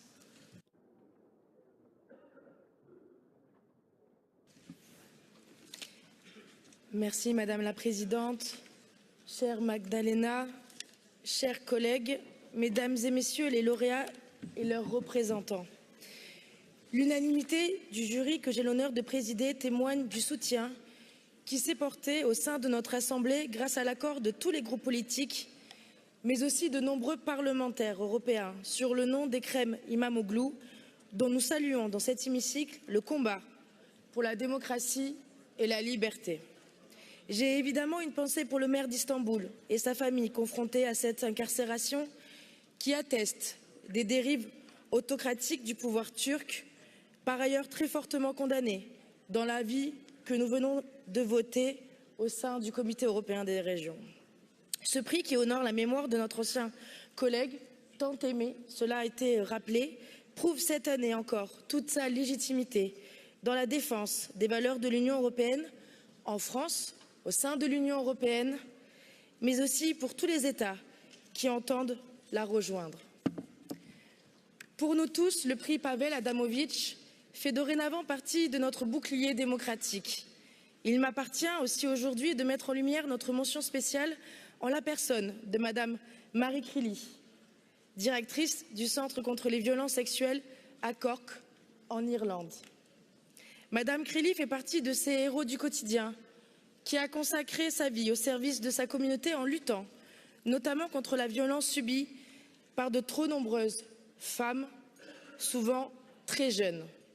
Ce combat est celui de l'Union européenne, mené tout particulièrement au sein de nos collectivités, car malheureusement, les faits et les chiffres l'attestent, la violence à l'égard des femmes et des jeunes femmes est l'une des violations des droits humains les plus systématiques et courantes à travers l'Union européenne. Cela n'est pas acceptable. Nous devons le dénoncer haut et fort. Enfin, permettez-moi de mentionner les 3 autres candidats qui ont été retenus dans la liste restreinte, dont chacun mérite notre attention et notre respect. Alexis Gorinov, dissident russe, ancien élu local de Moscou, emprisonné pour s'être ouvertement opposé à la guerre en Ukraine, bien qu'il ne puisse être ici avec nous. L'organisation qu'il a nommée Human Rights Defense Center Memorial est représentée ici aujourd'hui par M. Dimitri Piskunov, que nous saluons. Pinar Seleg, sociologue et militante féministe turque qui a obtenu la nationalité française suite à son exil, persécutée et condamnée à la prison pour avoir défendu les droits des minorités et la liberté d'expression, et à qui j'aurai le plaisir de remettre son certificat puisqu'elle vit chez moi à Nice. Enfin, l'association Tiro pour les arts, qui à travers l'art réunit les communautés de cultures diverses de la société libanaise et dont les représentants n'ont pas pu être parmi nous aujourd'hui en raison de la situation au Liban. Ces 3 candidats qui viennent d'horizons différents ont retenu notre attention, car eux aussi illustrent la vivacité et la persévérance de l'engagement citoyen. Enfin, notre jury comprend par ailleurs le Congrès des autorités locales et régionales du Conseil de l'Europe, représenté aujourd'hui par son président, à qui je cède volontiers la parole. Je vous remercie.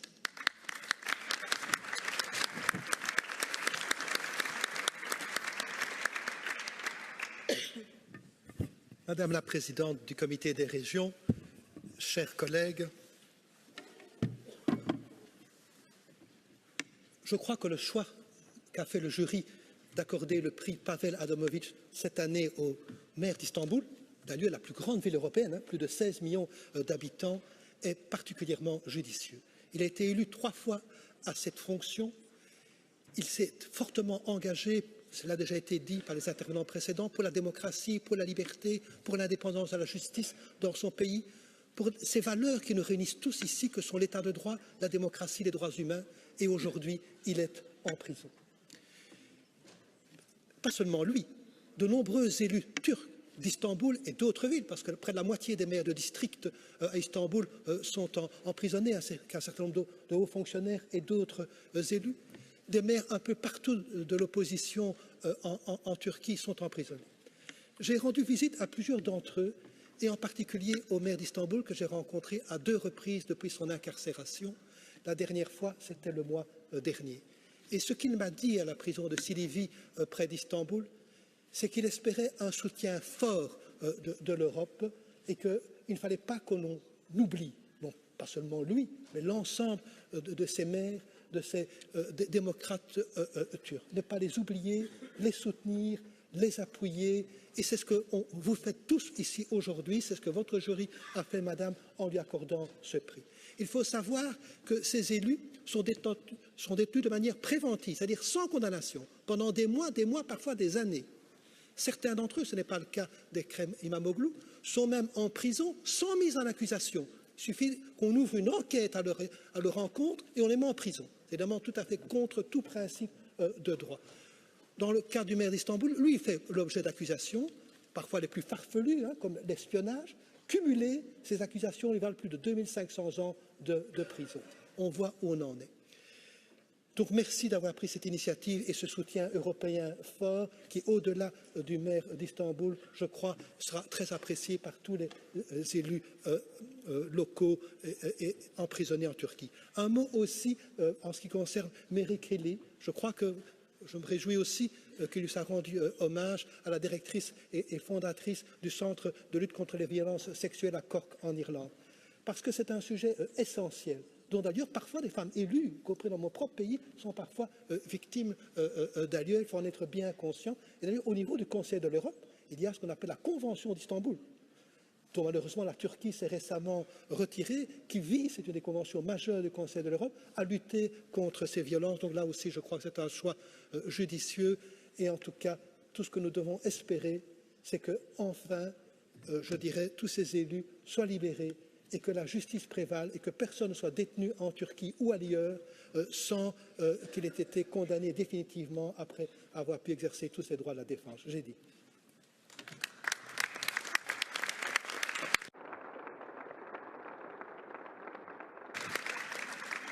Thank you very much. The floor goes now to Annika Strömberg, who is the chair of the board of the ICORN, to announce the winner of the special recognition.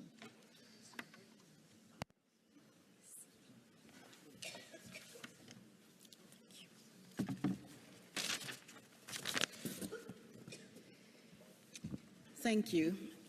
Dear President, dear Member of European Parliament, Madalena Adomovic, dear mayors and other dignitaries, dear colleagues, dear friends, on behalf of ICORN, the International Cities of Refuge Network, it's a great pleasure to congratulate this year's laureate of Major Pavel Adamovich Award, Mayor of Istanbul, Ekrem İmamoğlu.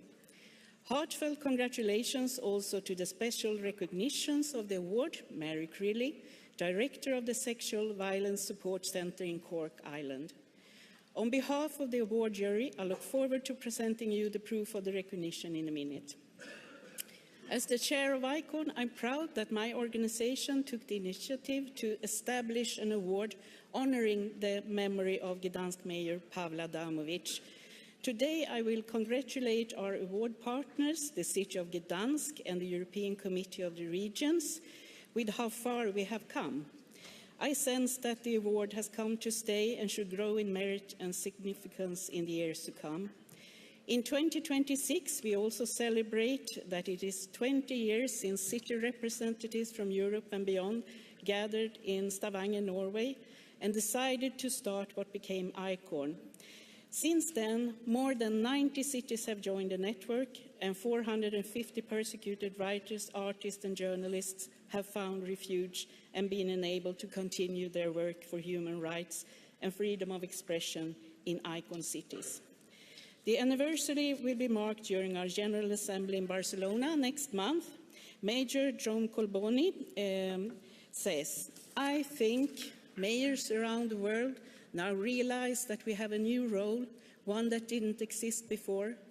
Basically, we're saying that if there's any place in Europe where European values and democracies are being defended, it's in our cities. Today in Brussels, we celebrate and stand together in the fight for freedom for one person who incorporates the values of democracy and solidarity, Major Ekrem İmamoğlu of Istanbul. Thank you for your incredible courage and endurance, and congratulations with becoming the laureate of the 5th edition of the Mayor Pavel Adamovich Award.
And I give the floor now to Mary Crilly, who is the winner of the award. I don't think I need it. You don't need it? No. I have so many minders up here, it's wonderful. And so much support, so much kind of minding of me. I'm committed to Gdansk now for the rest of my days, from the time we spent there. I just feel so privileged and so overwhelmed by being here when I think about 40 years ago, or 43 years ago in Cork, in Ireland, a small county, well, the biggest county in Ireland, really should be the capital. And looking at kind of what did we know about sexual violence, and to be honest, we knew very little.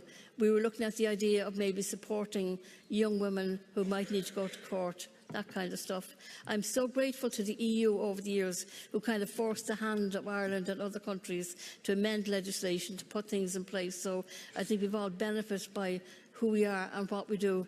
But I still find sometimes, you know, sexual violence and the centre like ours is looked at something that women do, that affects women, and it doesn't affect everybody, or kind of young women. Before I left, and I had more of a sharper speech that I was going to say, but I'm just going to talk from my heart and from what survivors told me.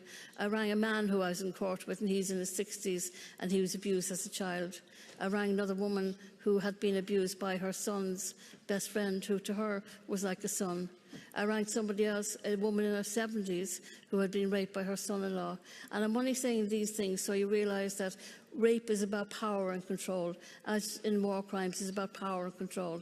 And if we can look at it in that way and take away the shame, I think we can help people. And I really love the men in here to...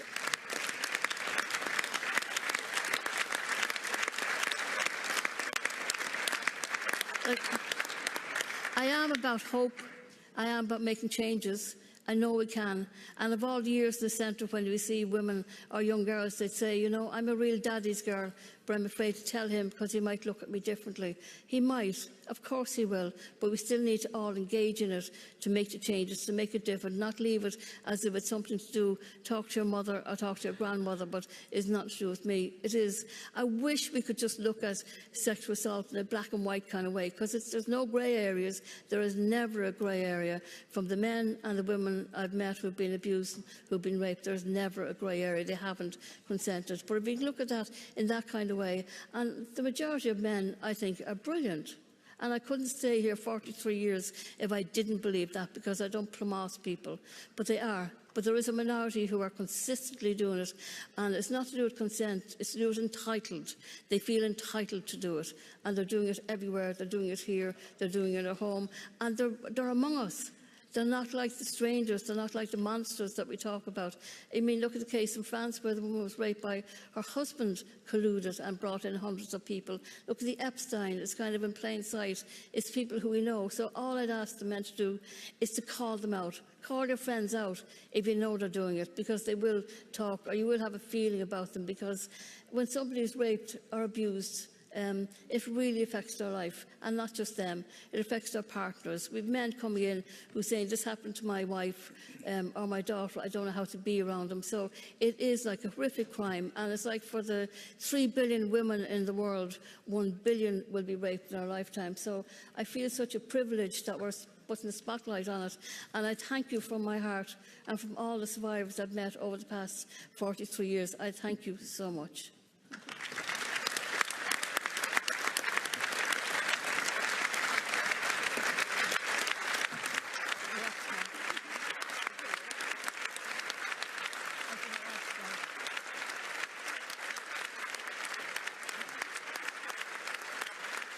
Mary, you did really great job. Thank you. It's only way from here, Mary. This is great.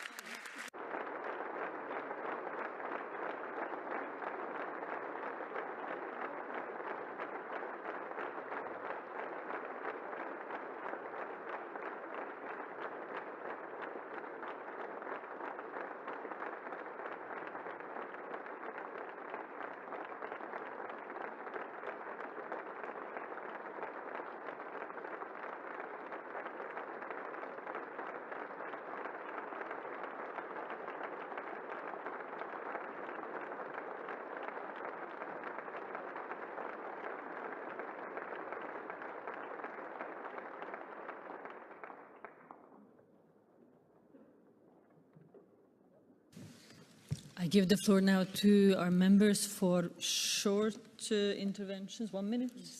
They all know. First, the floor goes now to Jelena Drenjanin. Dear friends, dear colleagues, it's both an honor and a privilege to stand here before you today as the long-standing member of the jury for this distinguished award, but also as a chair of our working group on Turkey. And I extend my heartfelt congratulations to Mayor Imamoglu for his remarkable bravery, unwavering dedication to democratic principles, and steadfast commitment to fulfilling the hopes and aspirations of the people of Istanbul. The award we present today serves a powerful symbol of European solidarity with ideals of democracy, freedom of expression, while also highlighting our concerns regarding the state of the local democracy in Turkey.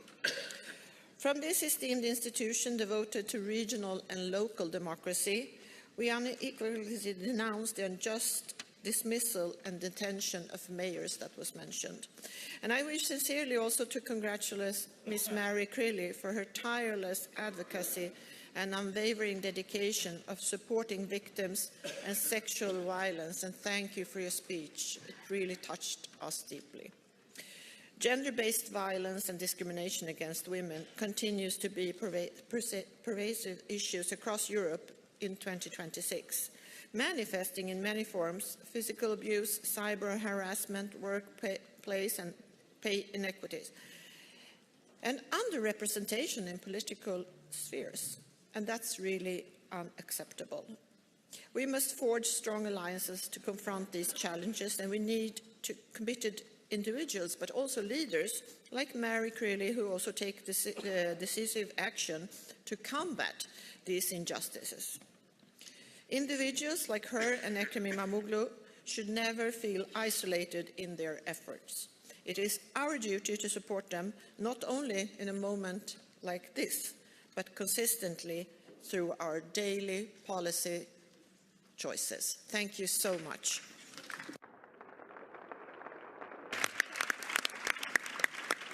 Thank you. The floor goes now to Luca Menessini. Colleghi, cari amici, oggi rendiamo onore al coraggio. Ekrem İmamoğlu incarna lo spirito del premio Adamovic, il coraggio nella vita pubblica, nel servizio alla comunità, la dignità sotto pressione e un impegno incrollabile per la democrazia. Quando il nostro gruppo ha deciso di proporre la sua nomina lo ha fatto perché ha riconosciuto in lui un leader che governa con trasparenza, inclusione e rispetto per la dignità umana. Un sindaco che vive su di sé le conseguenze del proprio impegno. E la proposta di nomina è andata rapidamente ben oltre il nostro gruppo e la nostra istituzione, con oltre 50 membri del Parlamento europeo, 49 membri del Comitato europeo delle regioni, 9 reti di città europee, organizzazioni della società civile turca, circa 9.000 cittadini di tutta Europa e dalla Turchia hanno aggiunto il loro nome in segno di solidarietà e di supporto. Non è solo un sostegno politico, è una mobilitazione per la democrazia. Come sindaco di Istanbul, Imamoglu ha dimostrato che la democrazia locale può migliorare e trasformare la vita delle persone, la qualità della vita, ampliando i servizi per l'infanzia, rafforzando il sostegno sociale, promuovendo trasparenza e partecipazione. Ekrem Imamoglu ha governato per tutti i cittadini al di là delle divisioni ed è un modello di democrazia. Per questo ha pagato e sta pagando un prezzo molto alto. La sua rimozione dall'incarico di sindaco e il suo arresto nel marzo del 25 non sono stati soltanto un attacco alla persona, ma un attacco alla democrazia e a valori fondativi della democrazia stessa. Ma la democrazia non può essere messa a tacere. E questo, quelli che sono i valori appunto portati avanti anche da Adamovic, vale anche per la Turchia tutta, rispetto anche alla sua adesione all'Unione Europea. Non può più esserci alcun arretramento democratico. Stato di diritto, standard democratici sono il fondamento dell'adesione alla nostra Unione.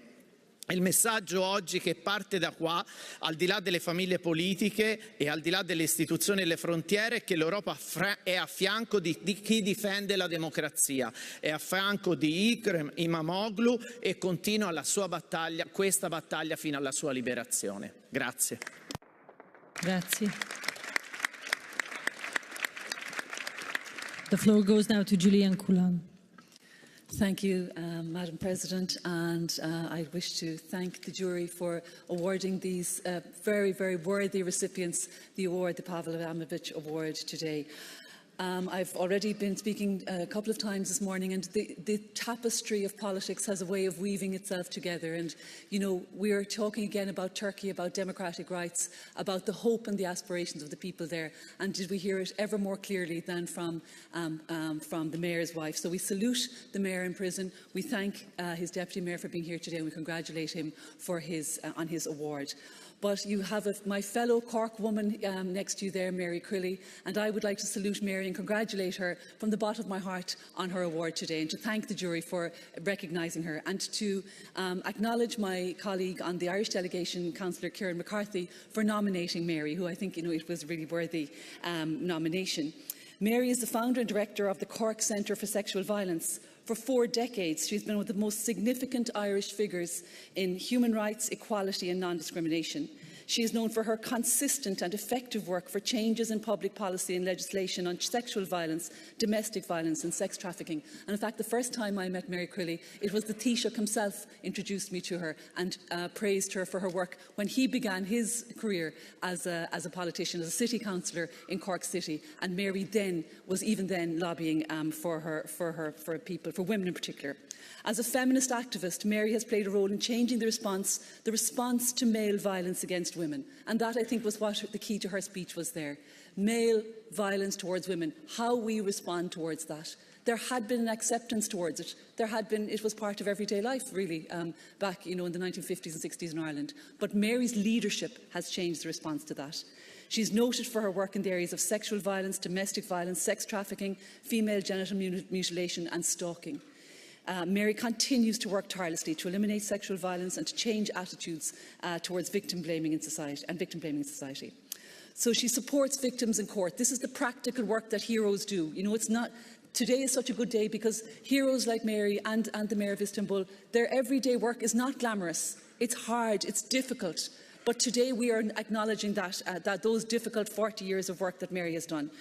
Or at the Sexual Assault Treatment Unit, visiting schools and colleges to raise awareness, so important, as she said there, to encourage our boys to be better men and to lead in that respect. to work with government, statutory and voluntary agencies to change and influence social policy. She has been awarded in Cork, the Freedom of Cork, the highest award we can give her, and I'm very grateful to you today, President, and to the jury for awarding Mary Crilly and, of course, the Mayor of Istanbul, the Pavel Adamovich Award. Thank you. Thank you very much. The floor goes now to Adam Tsiskowski.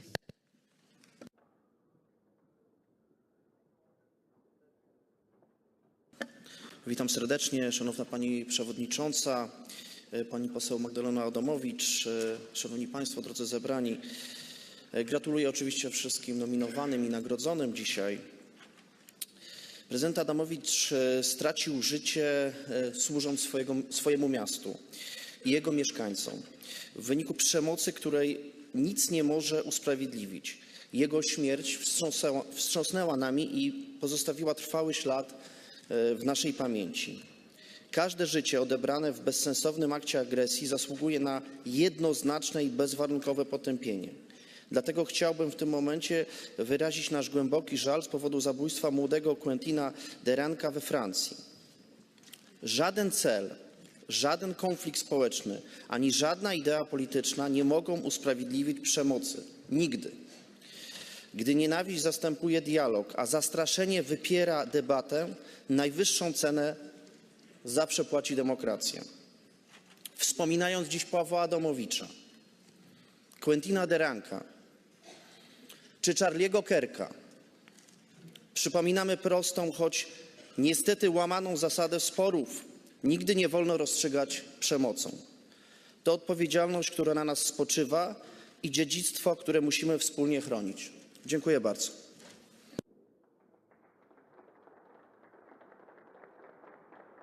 Thank you. The floor goes now to Magdalena Czerzyńska.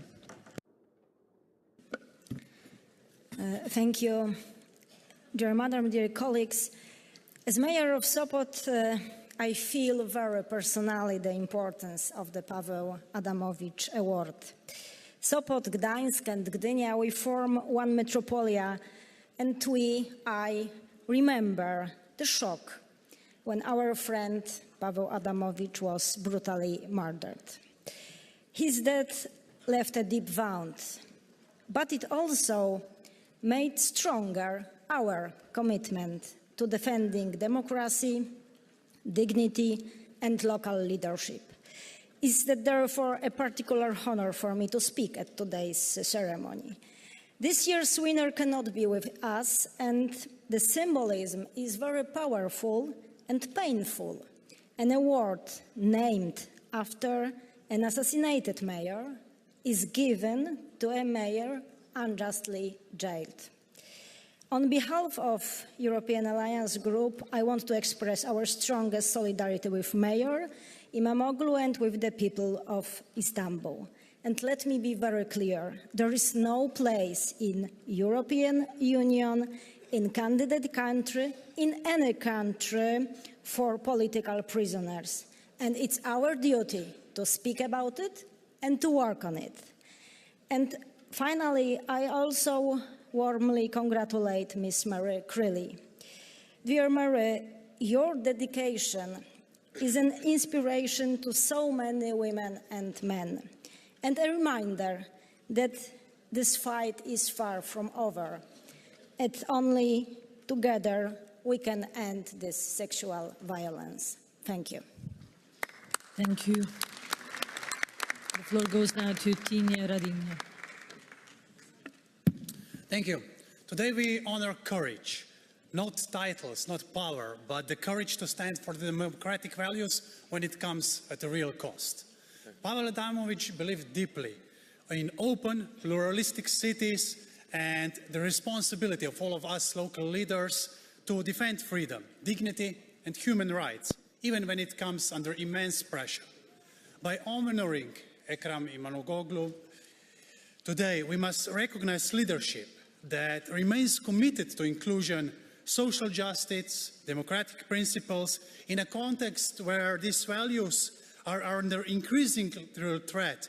And his example also reminds us of the vital role that can play today civil society, citizens, activists, NGOs, and communities that will continue to defend democracy every day.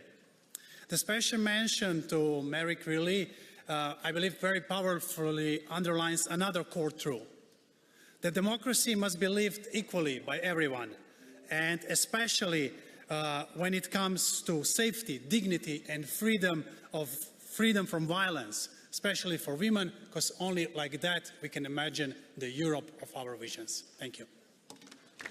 Thank you very much. I would like to invite our guests for a family picture in front of the podium. And I will also hand over the chairing to Vice President Dobroslavic. I will ask him to come and come from the family picture.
The floor.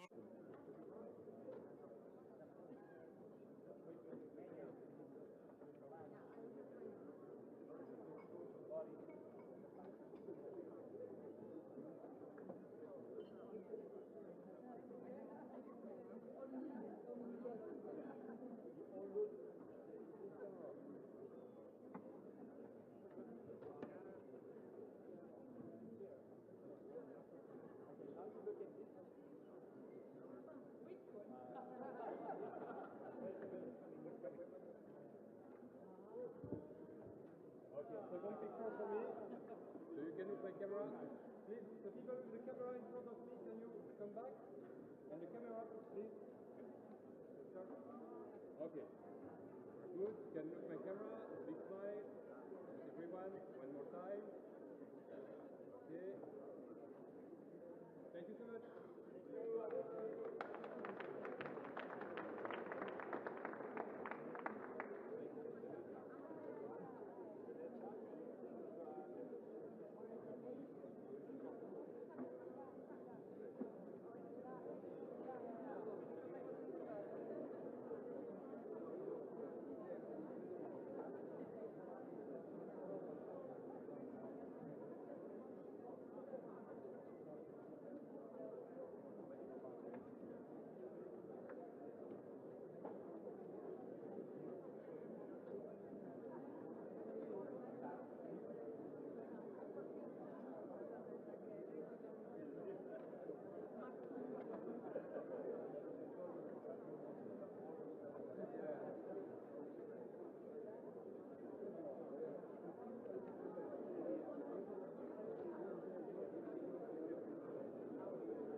You can also do so if you want.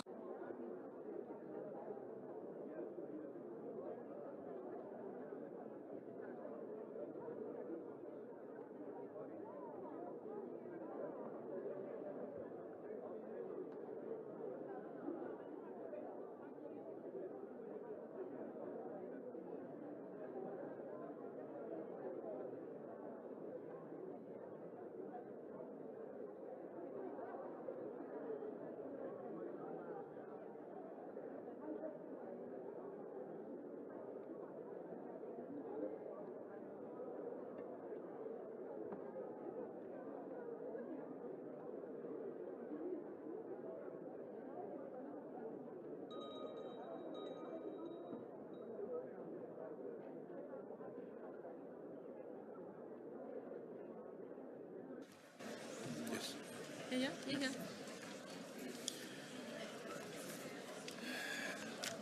Dear colleagues,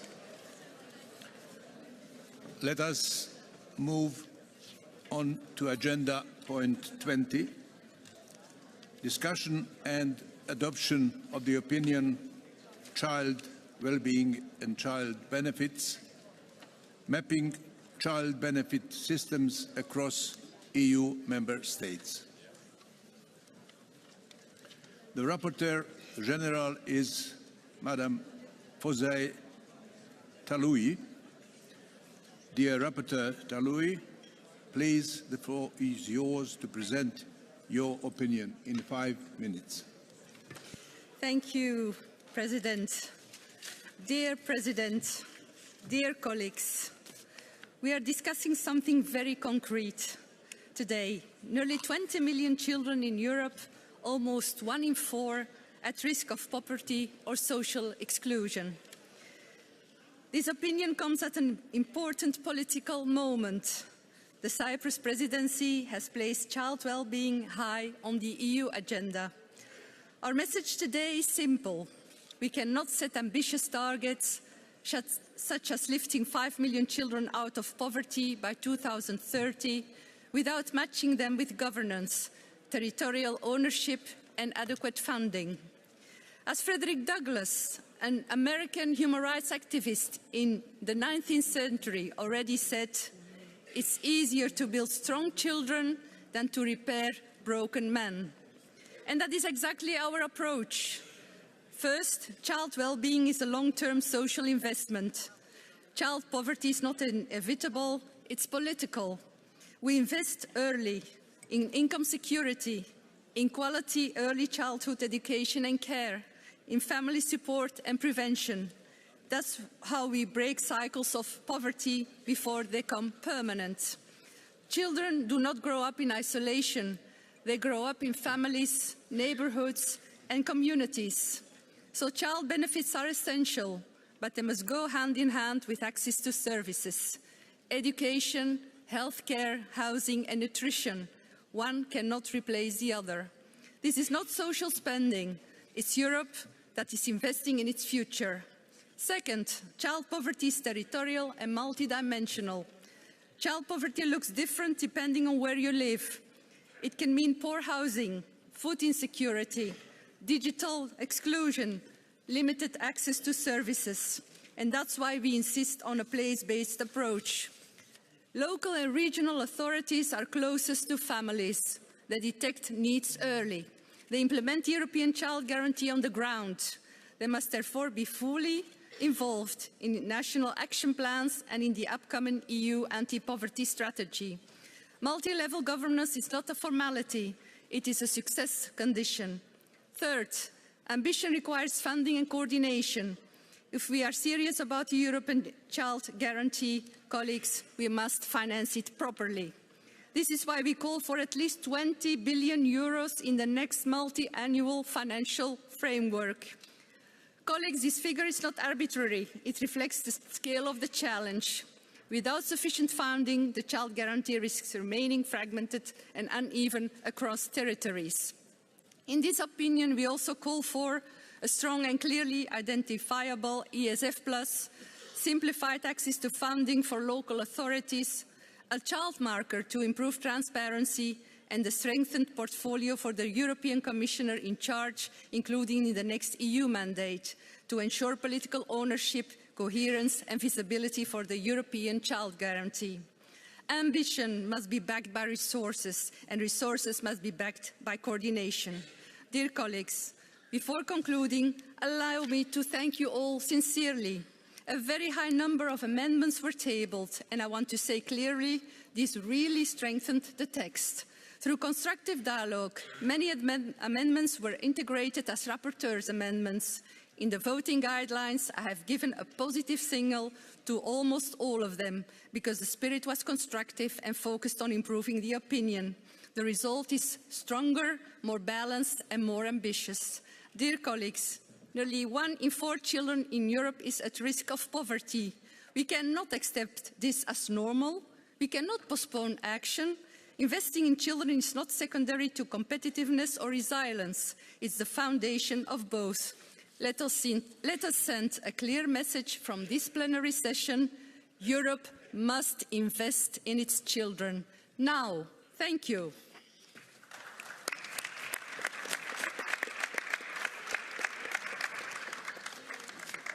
Thank you, dear Rapporteur.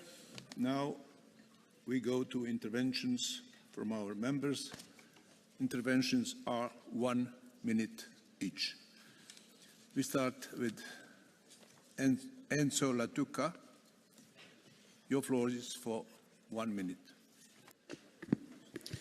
Grazie signor Presidente e ringrazio la relatrice per l'ottimo parere che rafforza un impegno costante da parte del Comitato a sostegno del pilastro sociale e dell'impegno dell'Unione Europea per i diritti dell'infanzia. L'abbiamo fatto seguendo l'applicazione di garanzia per l'infanzia, lo facciamo anche con questo parere rafforzando quello che è un indirizzo. Ci tengo a dire 2 cose. La prima, questo tema di cura e di presa in carico dei bambini, dei minori, non è solo un tema materno, deve vederci tutti impegnati, donne e uomini, alla pari dal punto di vista politico anche in questo consesso. L'altra considerazione che voglio fare è quando parliamo di mercato unico e di quanto è importante per l'Unione Europea il mercato unico, dobbiamo dirci la verità. Non esiste un mercato unico giusto se all'interno del mercato unico non ci sono pari opportunità per tutti e in particolar modo per i bambini che a partire dai primi 1000 giorni possono avere di fronte opportunità molto diverse e quindi è una grande questione di giustizia e di equità di cui ci dobbiamo far carico. È il futuro dell'Europa ed è una grande questione di equità. Thank you. The floor goes to Marija Šarić. Hvala predsjedniče. Obitelj je temelj svakog društva, bez obitelji i djece nema ni budućnosti, a sve što gradimo od stanova do infrastrukture gubi smisao ako u tim prostorima nema ljudi koji će živjeti i ako neće u njima stvarati zajednicu. Zato je važno da politike za dobrobit djece budu stabilne i dugoročne. Potpore obiteljima trebali bi biti jednake i dostupne svima kao kontinuirani programi, a ne kao kratkoročni projekti. O tome bi trebalo voditi računa u programiranju. Posebno je ključno ulagati u ranu intervenciju i kvalitetan predškolski odgoj. Upravo u najranijoj dobi stvaraju se temelji za zdrav razvoj djece i jednake životne prilike, a tu se mi kao provoditelji javnih politika možemo najlakše i najbrže uključiti. Ako želimo snažno i održivo društvo, moramo dosljedno ulagati u obitelj i djecu. Hvala. Next speaker is Vladimira Vidrova. Dear President, geachte mevrouw rapporteur. Financial support is essential, but on its own, it is not sufficient. Education remains the most powerful equalizer we have. What matters above all for children is equal access to learning as a practical reality in every local community and every neighborhood. We should also recognize the central role of families. Families are the first place where attitudes to learning, aspiration and effort are formed. Strengthening families and promoting education must remain the main pillars of equal opportunities. Dank u wel.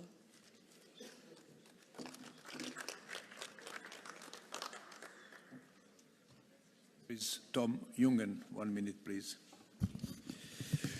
Au nom du groupe PES, je voudrais d'abord remercier chaleureusement notre rapporteur Fazaoui Talaoui pour la qualité de son travail et son engagement sur cette question essentielle. Pour notre famille politique, la lutte contre la pauvreté des enfants est une priorité de longue date. Lors de la précédente mandature, sous l'impulsion notamment du commissaire Nicolas Schmit, cette question a été placée au cœur de l'agenda social européen avec la création de la garantie européenne pour l'enfance. Nous saluons donc le fait que la présidence chypriote du Conseil remette aujourd'hui le bien-être des enfants au centre du débat européen. Mais pour transformer cette ambition en résultats concrets, nous devons aller plus loin.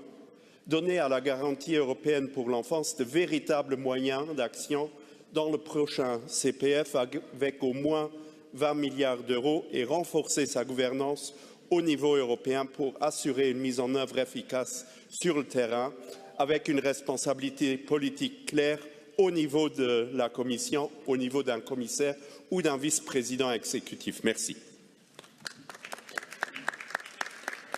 Thank you. Next speaker is Jesús Ángel Garrido Martínez. Sí, muchas gracias. La Rioja contribuye a este dictamen con la presentación de varias enmiendas que pretendíamos señalar la importancia del apoyo a las familias, también los enfoques preventivos para reducir la pobreza infantil y también la atención a los menores desfavorecidos, pero entiendo que este debate también debería contextualizarse en el marco del Día Mundial de la Obesidad que celebramos precisamente ayer. Alimentación saludable y bienestar infantil deben estar íntimamente ligados y, de hecho, la Garantía Infantil Europea la incluye como una de sus prioridades. Entiendo que las regiones y que los municipios pueden jugar un papel muy importante para difundir hábitos alimenticios saludables y, en ese sentido, desde La Rioja estamos apostando por una detención precoz de la obesidad mediante la incorporación de nutricionistas al sistema de salud riojano y también desde un punto de vista regulatorio estamos prohibiendo la venta de alimentos insanos, es decir, con alto contenido de grasas, azúcares, sal y edulcorantes artificiales en las máquinas expendedoras de los colegios. Nada más y muchas gracias. Maria Terranova has the floor. Grazie Presidente, ringrazio la relatrice per l'ottimo parere. Il benessere dei bambini è il più grande investimento pubblico che si possa fare. È una scelta di equità intergenerazionale, è il modo concreto, l'unico che abbiamo per impedire che le diseguaglianze di oggi diventino il triste destino di domani. Non basta proclamare l'importanza dell'infanzia se poi le risorse per asili, per educatori, assistenti sociali non sono adeguate. Serve una scelta politica coraggiosa.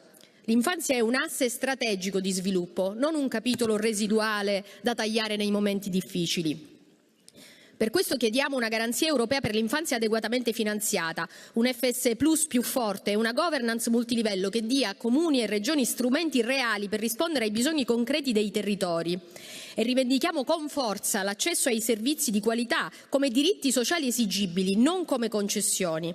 E da sindaca di un comune siciliano dico con chiarezza: nei territori difficili abbiamo compreso perfettamente che investire nell'infanzia significa scegliere da che parte stare, significa scegliere di stare dalla parte della legalità, della dignità, dell'uguaglianza delle opportunità e dello sviluppo vero e duraturo delle comunità, perché i bambini e le famiglie non sono il futuro, sono il presente delle nostre democrazie. Grazie. Thank you. Next speaker, Dimitrios Kanfantaris.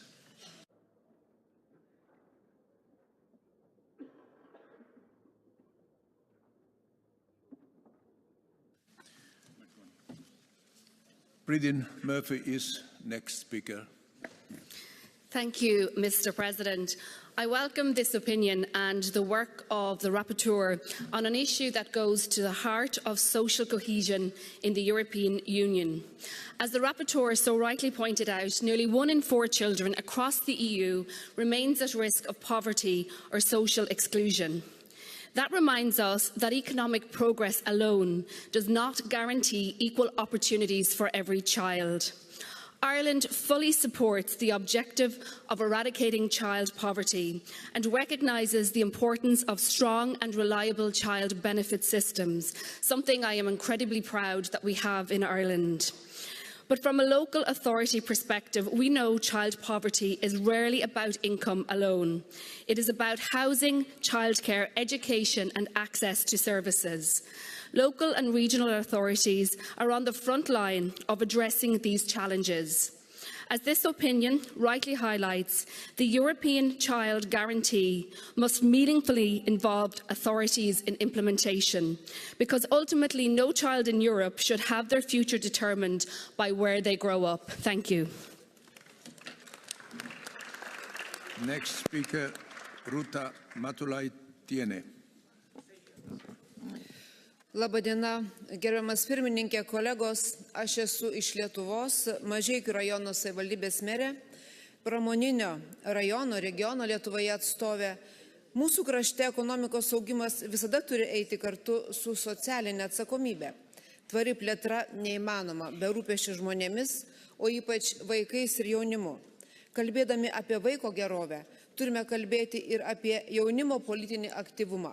Jauni žmonės nori būti girdimi, nori dalyvauti sprendimų priėmime ir kurti savo regionų ateitį. Jie turi idėjų, energijos ir atsakomybės jausmą. Mums reikia sudaryti sąlygas, kad tai būtų realizuota. Mes nuosekliai skatiname jaunimo politinį aktyvumą ir siekime, investuodami jaunimą šiandien, įteisinti jų teisę balsuoti nuo 16 metų amžiaus savivaldybės ir merų rinkimuose. Ir noriu visų dėmesį atkreipti į tai, kad investuodami į jaunimą jau šiandien, mes kūrėme stipresnį, atsakingesnį ir demokratiškesnį rytojų. Ačiū. Martin Muserion, next speaker. Thank you, Mr. President. I'm going to talk about the one-stop shop system for child benefits in France, and I'm going to speak in French. Le guichet unique enfance est un dispositif d'accueil, d'information et d'orientation destiné à simplifier les démarches des familles en matière des services liés à l'enfance proposés sur les territoires. Il est actif sur ma communauté de communes de Civray, dans le centre-ouest de la France, tout comme dans beaucoup d'autres collectivités, et il permet de développer la politique nationale en matière d'enfance et de jeunesse. Le guichet unique est particulièrement précieux pour les familles les plus défavorisées, souvent des familles monoparentales, éloignées de l'emploi et rencontrant des problèmes de transport et d'accès aux services. Il est ouvert à tous et permet de réduire les inégalités territoriales. Il œuvre pour qu'aucun enfant ne soit laissé de côté, quel que soit son milieu d'origine. Il existe sous forme hybride avec un portail numérique pour faciliter les démarches administratives, mais aussi et surtout avec un accueil physique par des professionnels dévoués, attentifs et compétents qui reçoivent et accompagnent les familles au sein d'un lieu dédié, la Maison de l'Enfance. Je vous remercie. Maria Harutiunian. Dear President, dear colleagues, my colleague and our rapporteur, Fauzia, stated the facts. 1 in 4 children in Europe is growing up at risk of poverty or social exclusion. This is why I strongly support this opinion, because fighting child poverty is our moral and political responsibility. The European Child Guarantee is a crucial instrument, and they must be backed by real resources. In my home region of Rhineland-Palatinate, childcare has been free of charge from nursery school to university for 2 decades. As a child with asylum status in Germany, I myself benefited from this educational policy success and am able to stand here today. That is why the next MFE must provide a binding and appropriate funding to make the child guarantee a reality in every region. If we want a strong Europe tomorrow, we must protect its children today. Thank you. The floor goes to Svetlana Simeonova-Zarkin. Thank you, Mr. President. Thank you, Reporter, for setting a very clear direction. Child well-being is achieved through early support, well-coordinated services, and trust between institutions and families. And this is where local authorities are indispensable. From Sofia perspective, this is a very concrete. This city is growing fast, yet the shortage of places in early childhood education and care remains persistent with limited families' choices, while choice and access are essential for a fair system. Access without quality is not a solution, though. Services must support children's development, learning through play, stable relationships. Families also need a clear entry points, local one-stop access to navigate them through complex systems. The child guarantee can only deliver if it comes with real, adequate, and predictable funding, and if that funding strengthens local capacity, staff quality standards, and coordination across education, social, health, and housing services. Thank you. Thank you. Andras Karoli has the floor.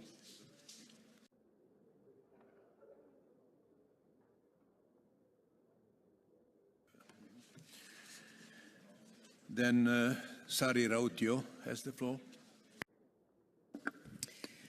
Kiitos, arvoisa raportoija. Puhun suomea. Arvostan todella paljon, että otit tämän tärkeän asian esille. Lapset ovat meidän kaikista tärkein asiamme. Jos me emme investoi lapsiin, ei meillä ole tulevaisuutta. Tämä mielipide, jonka olette kirjoittaneet, lausunto on erinomainen, todella tärkeä ja on ilo huomata, että me olemme kaikki samalla asialla. Joka ikisestä lapsesta on pidettävä huolta.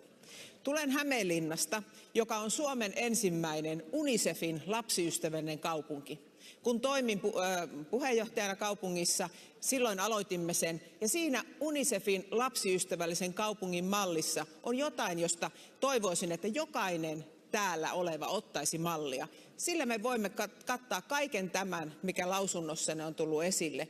Ja joka ikisestä lapsesta on pidettävä huolta. Kiitos vielä kerran työstä ja on ilo tehdä tätä yhdessä. Kiitos.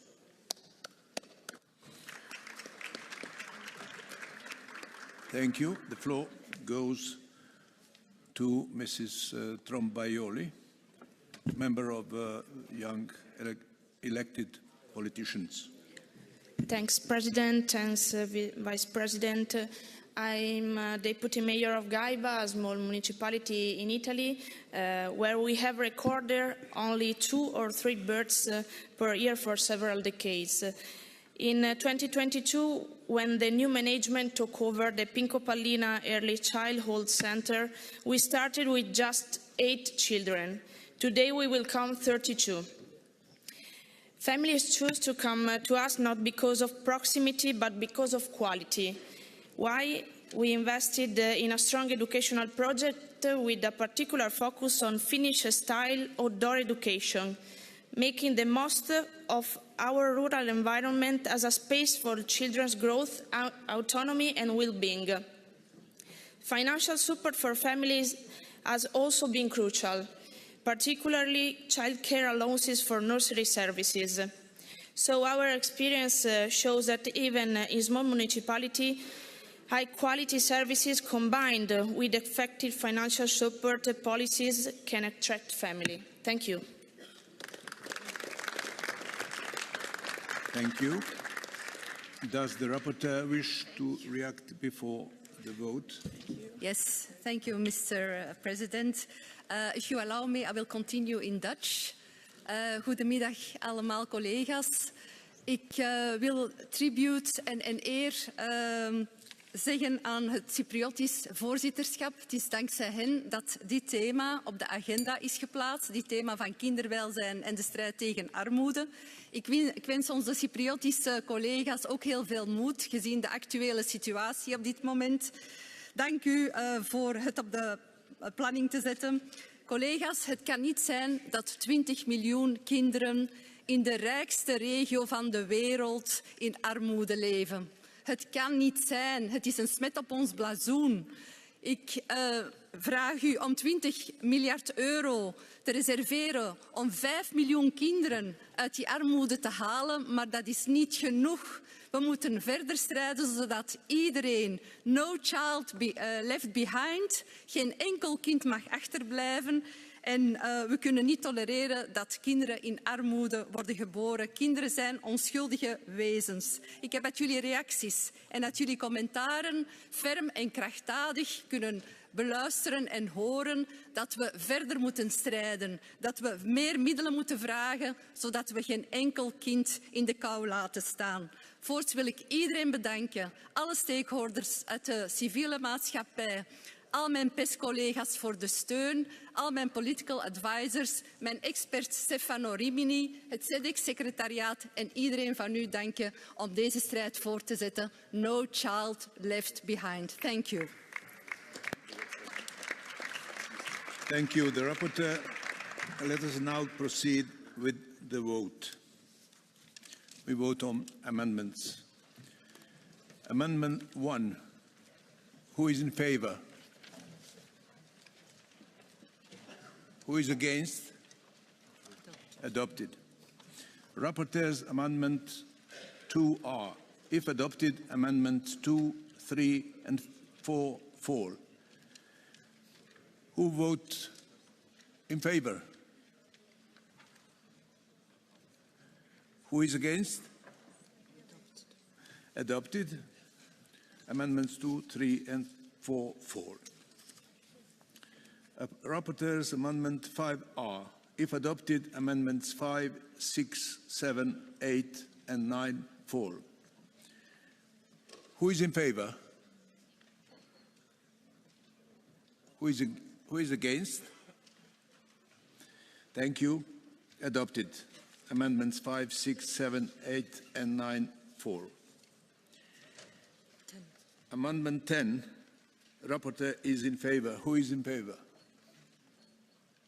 Who is against? Adopted. Rapporteur's Amendment 11R. If adopted, Amendment 11 falls. Who is in favor? Who is against? Adopted. Amendment 11 falls. Rapporteur's Amendment 12R. If adopted, Amendments 12 and 13 fall. Who is in favor? Who is against? Thank you. Adopted. Amendments 12 and 13 fall. Rapporteur's Amendment 14R. If adopted, Amendments 14, 15, 16, 17, and 18 fall. Who is in favor? Who is against? Adopted. Amendments 14, 15, 16, 17, and 18 fell. The rapporteur proposes 4 block votes, already agreed with all political groups. First one, Amendments 19 and 20. Second, Amendments 28 and 29. Third, Amendments 35, 36. And fourth, Amendments 40, 41, 42. I propose to vote all block votes at the same time. Do you agree? Yes. Okay, we vote for all these amendments as a block vote. Who votes in favor? Who is against? Thank you. Adopted. Rapporteur's Amendment 21R. If adopted, Amendments 21, 22, 23 fall. Who is in favor? Who is against? Adopted. Amendments 21, 22, 23 fell. Yes. Rapporteur's Amendment 24R. If adopted, Amendments 24, 25, 26, 27 fall. Who is in favor? Who is against? Adopted. So amendments 24, 25, 26, and 27 fell. We go to Amendment 30. Rapporteur is in favor. Who is in favor? Who is against? Adopted. Rapporteur's Amendment 31R. If adopted, Amendments 31, 32, 33, 34 fall. Who is in favor? Who is against? Adopted. Amendments 31, 32, 33, 34 fell. 37. Amendment 37. The rapporteur is in favor. Who is in favor? Who is against?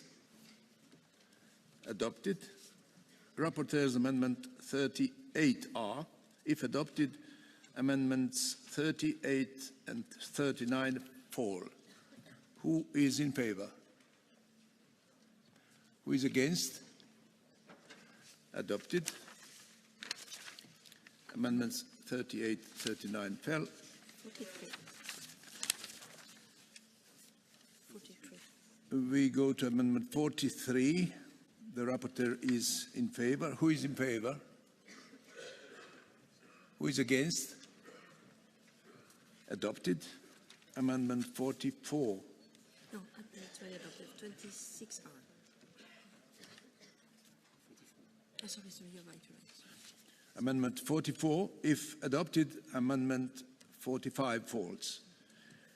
The rapporteur is in favor. Who is in favor? Who is against? Adopted. Amendment 45 fell. Rapporteur's Amendment 46 are. If adopted, Amendment 46 fall. Who is in favor? Who is against? Adopted. Amendment 46 fell. Amendment 47. The rapporteur is in favor. Who is in favor? Who is against? Adopted. Amendment 48. Who is in favor? Who is against? Adopted. Amendment 49. Who is in favor? Who is against? Adopted. So we now go and vote final on the opinion as a whole. Who is in favor? Who is against? Abstentions? The opinion has been adopted unanimously. Congratulations to the rapporteur.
Let us now move to the agenda point 21, discussion and adoption of the opinion, the EU Startup and Scale-up Strategy. The rapporteur is Josef Biskupic. Dear Rapporteur Biskupic, please, the floor is yours to present your opinion in 5 minutes. Thank you very much, honorable members of the Committee of the Region, distinguished guests. Across Europe, and especially in less developed regions, entrepreneurial activity remains too low. As a result, many regions are not fully benefit from the green and digital transition, and the gap between innovation leaders and followers is widening. In EU's innovation, performance is improving overall, but this average has wide disparities between our region. For example, home in Slovakia has less than 100 startups per 1 million people compared to, for example, 1,000 in Estonia. Too many companies are micro enterprises that never scale because of lack of innovation, weak infrastructure, skill shortages and undeveloped networks. This is why the new EU Startup and Scale-up Strategy matters. But it will only succeed if it's implemented with a play-based perspective that takes regional perspective and weaknesses into account. Allow me to highlight 3 priorities for regions like Trnava region priorities that many regional authorities across Europe will recognize. First, entrepreneurship and capacity building. Entrepreneurship cannot thrive without strong local ecosystems. In a region like ours, expanding entrepreneurship education is critical for widening the startup funnel to create more startups with the potential to succeed globally. Even if founders launch their businesses, they often lack the infrastructure, support services, and access to networks. Regional authorities face similar challenges. Even when EU support exists, many lack the staff, know-how, or institutional capacity to use it. We therefore need to invest in future entrepreneurs, established founders, as well as their environments, in universities, accelerators, clusters, and training programs. Building capacity means strengthening the whole ecosystem so that local talent and businesses' ideas have conditions to succeed. If success is measured by the numbers of startups, scale-ups, and unicorns, then we must invent the stage of the startup funnel, especially in regions where the funnel is still too narrow. Second, access to funding. Even the best entrepreneurs cannot grow without capital. In Slovakia, venture capital markets are weak, R&D investment is low, and Horizon Europe funding per researcher is far below the EU average. Many compromising innovative SMEs and startups in Trnava have the ideas and potential, but lack early stage or scale-up financing. The solution is simplified and coherent financing framework that effectively blends structural funds, Horizon Europe, InvestEU, and private capital, and is generally accessible to emerging ecosystem. Without fair access to capital, many regions will remain stuck in a cycle of underperformance. And third, collaboration and cohesion. Innovation is local, but thrives when connected. Regions like Trnava, with strong industries bases and growing innovation potential, need stronger links to European networks. Without targeted measures, however, support risks concentrating in dominant hubs, widening gaps between innovation leaders and lagging regions. Cohesion and competitiveness must go hand in hand. That means fostering collaboration across the regions, linking clusters, universities and startups so that knowledge and resources circulate more evenly across the EU. Colleagues, innovation is not abstract. It is deeply local and entrepreneurial. In Trnava, we are working to foster innovation in the automotive sector, in the circular economy and the energy transition. But we need EU strategies flexible enough to build on these local strengths, on one-size-fits-all tools designed for established hubs. The Commission has already announced upcoming initiatives for 2026, including the Innovation Act and the 28th regime for innovative companies. And there is good reason to aim high. Nearly a quarter of world's unicorns founders come from Europe. Yet only 6% of the enterprise's value stays here, because too many of our best founders end up scaling in the US. The talent is here, but without deeper capital markets, simply rules for cross-border growth and a unified legal framework, we will keep exporting our best founders instead of empowering them. Fixing this starts at the European level, but it must be felt in every region. That is how Europe can truly deliver on its promise, not only for startups in established hubs, but entrepreneurs and innovators in every European region. Thank you very much. Thank you, Rapporteur Biskupic. We now have interventions from our members for 1 minute. First, the floor goes to Luigi Matteo Bianchi. Grazie Presidente. Se vogliamo sostenere le nostre start-up, i nostri ecosistemi dell'innovazione, dobbiamo partire da una constatazione molto semplice. L'innovazione non si ferma ai confini amministrativi e i flussi reali di ricerca, competenze e investimenti attraversano le frontiere e le nostre politiche dovrebbero riflettere questa realtà. Nel caso della mia regione, la Lombardia, e credo che questo valga anche per molte regioni europee, la cooperazione con i poli di innovazione vicini, nel nostro caso con i cantoni svizzeri, non è solo una necessità ma anche una vera opportunità e un valore aggiunto concreto. È così che possiamo accedere a infrastrutture specializzate, condividere competenze e raggiungere una scala che poche regioni possono costruire da sole. Allo stesso tempo è necessario rendere più semplice la crescita transfrontaliera delle start-up, con regole più chiare e proporzionate nel rispetto della sussidiarietà.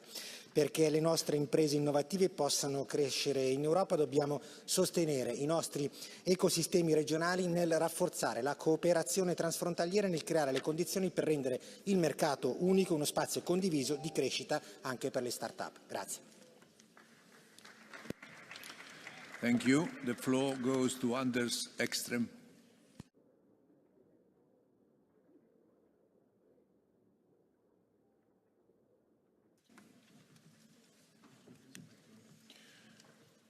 We have not the speaker in the room. Next is Antonio Mazzeo. Grazie Presidente. Intanto permettetemi di fare i complimenti al relatore per il lavoro che ci propone. 3 temi soltanto vorrei sottolineare. Il primo, lo dico da start-upper, da chi lo ha fatto nella vita precedente, bisogna togliere vincoli, bisogna semplificare, meno regole, altrimenti l'Europa è vista come troppo lontana e non in grado di dare risposte. La seconda, gli ecosistemi dell'innovazione vanno costruiti tra università, centri di ricerca, mondo delle imprese, anche mondo giovanile. Abbiamo la necessità di parlare a chi oggi vuole scommettere sul futuro, dobbiamo dirgli andate avanti, provateci, noi siamo al vostro fianco, invece spesso viene visto in un'altra maniera. E la terza e ultima è che il messaggio deve essere chiaro, senza il ruolo delle regioni e dei comuni non possono esistere strategie di innovazione che vincono. L'innovazione non si fa a Bruxelles, l'innovazione si costruisce sui territori. Grazie. Thank you. Next speaker is Vito Parisi. Grazie Presidente. La nostra impostazione è quella di riuscire a coinvolgere maggiormente i territori, perché molto spesso il coinvolgimento dei territori non viene deciso, ma ci sono delle scelte che vengono dall'alto. Io vengo da una regione, la regione Puglia, e vengo da una terra che è la terra della provincia di Taranto, in cui ha bisogno di innovazione, ha bisogno di avere un coinvolgimento per poter rigenerare un intero territorio.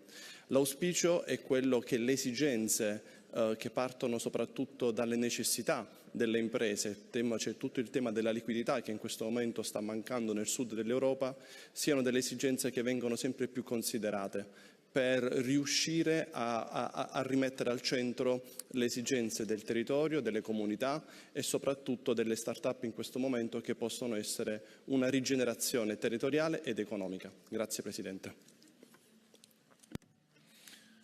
Thank you. Next speaker is Karl van Leuven. Thank you, President. I will continue in my mother language, Dutch. Voorzitter, collega's, eerst wil ik de rapporteur absoluut feliciteren met zijn rapport. Europa heeft absoluut nood aan een sterke strategie voor start-ups en scale-ups. Europa staat immers op een kantelpunt. Als we onze economische activiteit willen veiligstellen, moeten we inzetten op innovatie, ondernemerschap en competitiviteit. Start-ups en scale-ups zijn daarbij cruciaal. Vandaag zien we te vaak dat Europese kennis en innovatie elders wordt gevaloriseerd, terwijl er in Europa heel wat prachtige start-ups en scale-ups zijn. Ook in mijn regio Vlaanderen is bijvoorbeeld een kleine start-up uitgegroeid tot een wereldspeler op het vlak van chiptechnologie. Toch blijft Europa voor de productie vaak afhankelijk van andere continenten.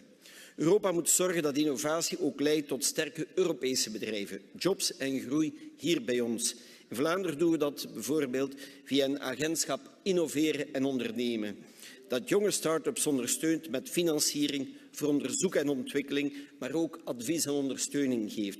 Op Europees niveau moeten we de juiste randvoorwaarden creëren. Een sterke interne markt, een echte kapitaalunie, minder bureaucratie en eenvoudiger aanbestedingen. Kortom, Europa moet een plaats zijn waar bedrijven kunnen groeien, investeren en opschalen en waar talent en innovatie hier blijven. Ik dank u. Thank you. Last intervention is from representative of young elected politicians. Damir Solak has the floor. Vážený pane předsedající, jako komunální politik z Česka vítám ambice, které stojí za strategií EU pro startupy a scale-upy. Evropě nechybí talent, nápady ani tvrdá práce. Chybí nám správné podmínky, aby se evropské firmy staly konkurenceschopnými a mohly uspět na světových trzích. Z pohledu našich měst a regionů jsou největší překážky dobře známé. Přílišná roztříštěnost a příliš mnoho regulací. Ty nejlepší startupy potřebují podmínky, aby mohly růst za hranicemi svých zemí. Proto se úsilí na úrovni Evropské unie musí zaměřit na to, aby jednotný trh skutečně fungoval. Pokud chceme, aby se společnosti v EU rozrůstaly, potřebujeme jednodušší pravidla a skutečně jednotný trh pro inovace. O budoucí konkurenceschopnosti Evropy nerozhodnou pouze strategie, ale také to, zda se nejlepší společnosti rozhodnou v ní zůstat, růst a investovat. To je měřítko, podle kterého bychom se měli hodnotit. Děkuji. Thank you. Will the rapporteur react before the vote shortly? Thank you, Mr. President. Very shortly, we can see, because all discussion is in the same way, and we are aiming the same situation. We can listen to our youngers or startuppers or traditional way how to develop. What is really important in this way is it is really time to change something. That's why we have to focus and be really strong in negotiation. In that opinion, we prepared with all of you, and I thank you for all your ideas. That the talents we have in Europe have to remain in Europe, and we have to find a solution how to be flexible, how to be much more flexible and simpler in the processes, and how to follow the ideas, not to push ideas from Europe to another part of the globe. That's why thank you for all your discussion about this topic, and I feel it's really, really important for our regions, because the regional and local perspective, how to aim the general focus in our startups and scale-ups is not really in Commission strategy about the startup and scale-ups. That's why we have to push a little bit stronger, that the regional dimension have to be there. All of us know that without cities, universities and regions, this strategy is not it's going to be not successful strategy. Thank you very much. Thank you. The rapporteur, we proceed with the vote. We have only one amendment. On the opinion, that's the rapporteur's amendment 1R. If adopted, amendment 1 falls. Who is in favor of amendment rapporteurs? Who is against? Adopted. So we go on final vote on the opinion as a whole. Who is in favor? Who is against? Abstain? One?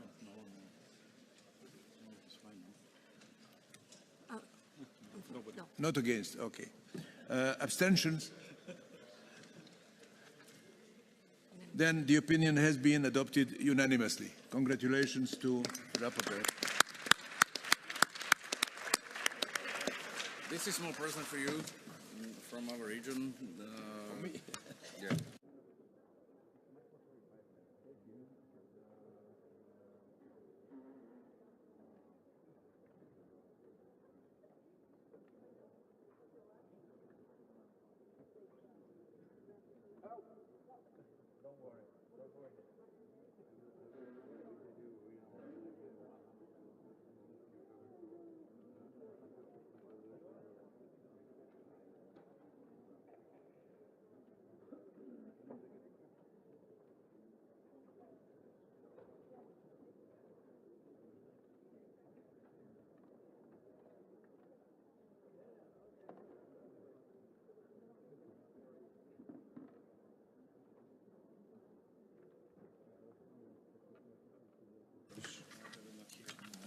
And now we move on to agenda point 22, discussion and adoption of the opinion, European grids package. I am inviting, and she's already here, the Rapporteur General, Claire Colère-Molloy, and I will, when she's ready, give her the floor for 5 minutes. We will have to keep the time very, very sharply for every intervention.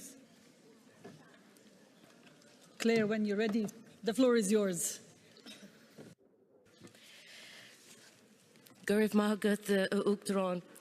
I'm very pleased to have received this rapporteur appointment as an Irish member of the Committee of the Regions from County Clare on the west coast of Ireland.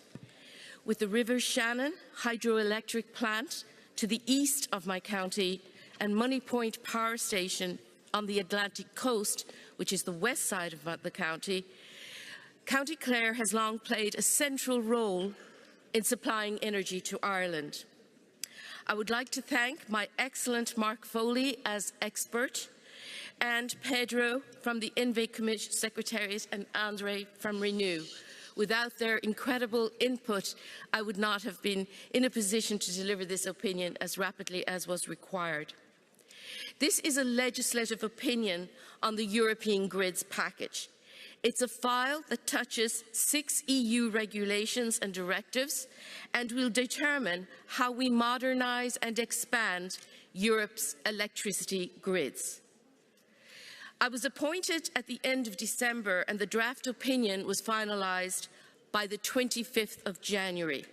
This is a reflection of the intensive work required to have an opinion that can influence the positions of the European Parliament and the Council on this strategically important package. The package aims to do 3 things. It aims to boost investment, identified as 1.2 trillion required by 2040. It's intended to accelerate permitting and to decentralise the energy system so that our grids can support a clean energy transition. We're not dealing with a technical file alone. This is a fundamental reform that determines whether Europe can meet its climate, industrial and energy security goals.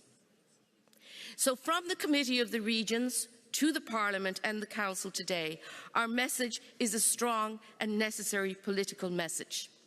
The territorial dimension and reduced energy costs for consumers must be at the heart of implementing this new grids package. We underline that without early, structured and meaningful involvement by us as the local and regional authorities, this legislation risks becoming a top-down exercise, something that we are explicitly warning against in this opinion. The opinion points to several practical mechanisms to strengthen the local dimension, including a stronger role for local and regional authorities in planning and permitting. The core of our message is simple. Europe cannot modernise its grids and build social acceptance without its regions and cities.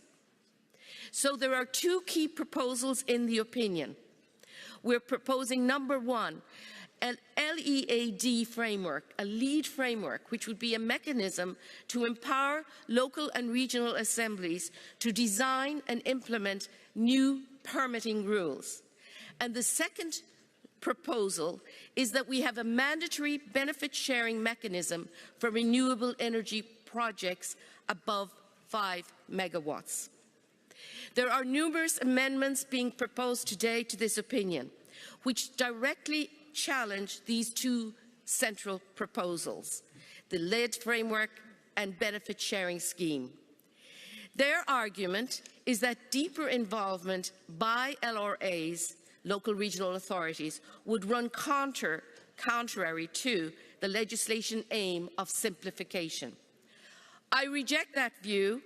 We cannot have it that simplification means centralisation.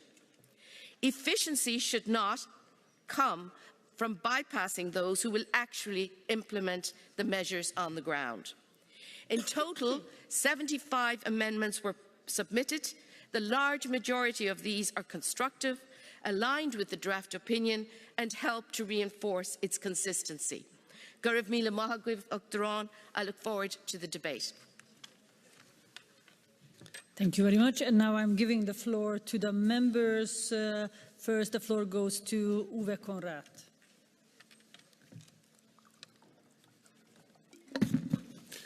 Yes. Liebe Kolleginnen und Kollegen, sehr geehrte Frau Präsidentin, das von der Kommission vorgeschlagene zentrale sektorintegrierte EU-Szenario für den Infrastrukturbedarf bringt die Gefahr, dass die Inkonsistenz zwischen den Top-Down-Strategien der EU und den Bottom-up-Strategien der nationalen Energie- und Klimapläne zunimmt und sich die Prioritäten bei der Planung der Übertragungsnetze verschieben. Das könnte sich negativ auf die zukünftigen Investitionsprioritäten und auf die Verteilungsebenen auswirken. Der Ansatz muss eine frühzeitige und sinnvolle Einbeziehung der Verteilnetzbetreiber gewährleisten. Es ist von entscheidender Bedeutung, das richtige Gleichgewicht zu finden und nationale und lokale Besonderheiten zu berücksichtigen, um Einheitslösungen zu vermeiden, die die Effizienz und Kosteneffizienz gut etablierter Systeme untergraben könnte. Insofern muss die Rolle der Verteilnetzbetreiber gewahrt bleiben und für die lokale Planung erforderliche Flexibilität erhalten bleiben. Vielen Dank. Vielen Dank. The floor goes to Kirsten Helen Bille. Thank you, Chair. We, the Greens, we strongly support this opinion and its direction in particular. It recognises that Europe needs much faster grid development and permitting. At the same time, it rightly insists on environmental protection, social acceptance and territorial fairness. Crucially, it places renewable energy and the grids are connected in the heart of the energy transition. Without modern, well-planned grids, Europe cannot unlock the full potential of wind, solar and other renewables. We also welcome the focus on decentralised solutions, energy communities and local production. These empower, no pun intended, citizens, strengthen regions and improve energy security. Affordability and action against energy poverty is essential. Grids must serve people, not just markets. Finally, strong local and regional involvement is key to delivering sustainable and accepted grids. Thank you. Kis Attila, ha felkészültél. Tisztelt elnök asszony! Teljesen integrált európai hálózat nélkül az EU számára egyre nehezebb lesz alacsonyabb energiaárakat és energiabiztonságot nyújtani. Nem szabad elfelejtenünk, hogy az EU energiadiverzifikációja az erősségünk. Széles energiaforrás választékkal rendelkezünk. Rendelkezésünkre áll megbízható energia különböző energiaforrásokból, de a gazdasági növekedés támogatása érdekében technológiasemleges megközelítést kell alkalmaznunk. Biztosítanunk kell az energiarendszer ellenálló képességét, biztonságát és megbízhatóságát a természeti katasztrófákkal, de a külső támadásokkal vagy a hibrid fenyegetésekkel szemben is, és erősebb összeköttetéseket kell kialakítanunk az európai országok között.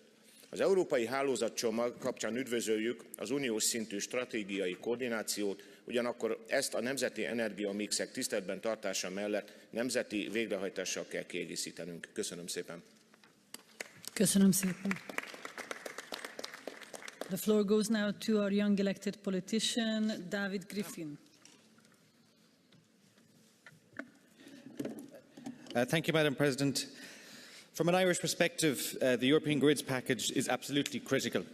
As an island member state with abundant wind resources off the west coast, we have potential to be a leader in clean energy transition, but it depends on a strong and resilient, future-proofed electricity grid. Without grid expansion and reinforcement, decarbonisation and electrification simply cannot happen. This opinion makes three key points. First, local and regional authorities must be involved in resilience planning and grid decision-making. Our early involvement improves both delivery and public trust. Secondly, we must accelerate and streamline permitting for grids and renewable projects.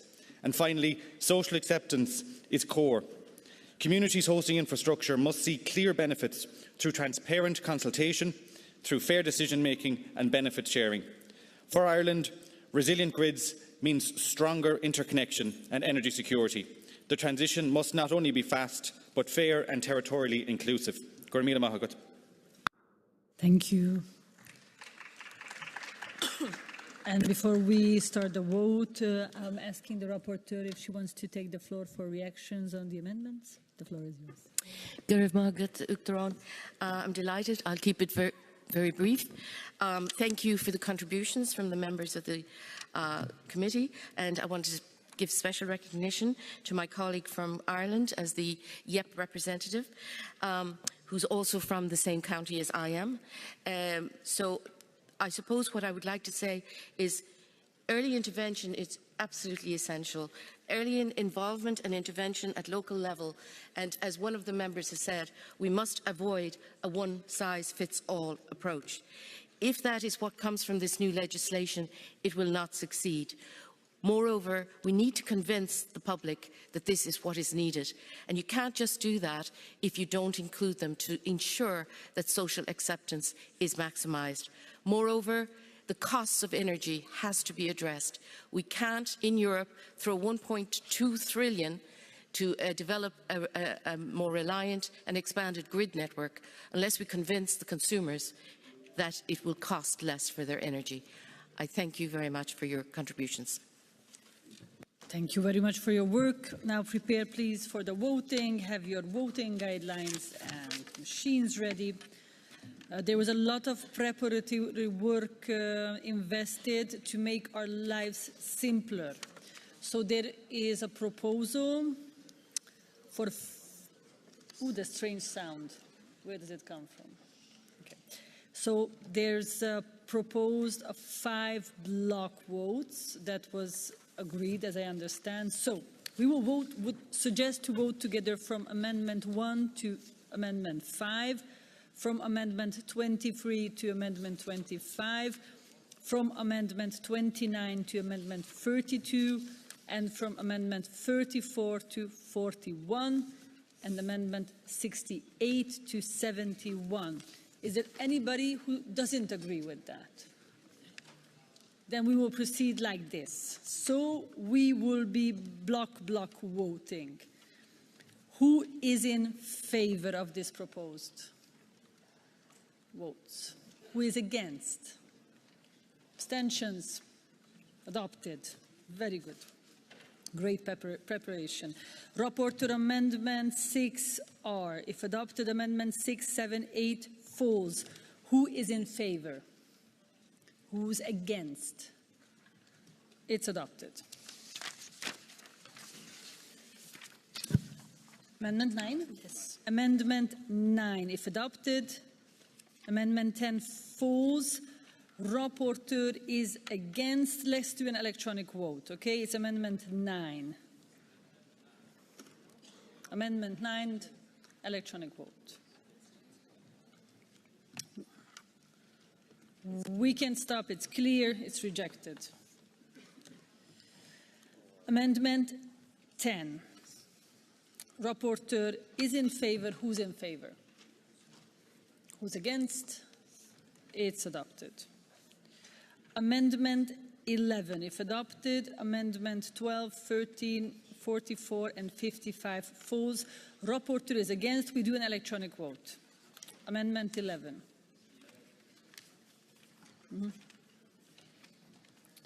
We can close. It's clear. It's rejected. So we vote on Amendment 12. Yes. Rapporteur is against. Who's in favor? Who's against? It's rejected. Amendment 13. Rapporteur is in favor. Who's in favor? Against? It's adopted. Amendment 14. Rapporteur is in favor. Who's in favor? Against? Adopted. Amendment 15. Rapporteur is against. Who's in favor? We do an electronic vote. Are you sure? Ah, okay. Okay, sorry. But let's do an electronic vote. I was No, okay, it's clear. It's adopted. Yes, yes. Rapporteur Amendment 16R. If adopted, Amendment 16, 17, 18, 19 falls. Who's in favor? Against? It's adopted. Amendment 20. Rapporteur in favor. Who's in favor? Against? Adopted. Rapporteur Amendment 21R. If adopted, Amendment 21, 22 falls. Who's in favor? Against? Adopted. Next one is Rapporteur Amendment 26R. If adopted, Amendment 26, 27, 28 falls. Who's in favor? Against? It's adopted. Next one is Amendment 33. Rapporteur is against. Who's in favor? Who's against? It's adopted. Amendment 42. Rapporteur is against. Who's in favor? Who's against? Let's see electronically, okay? Because it's not clear how many are we. Amendment 42.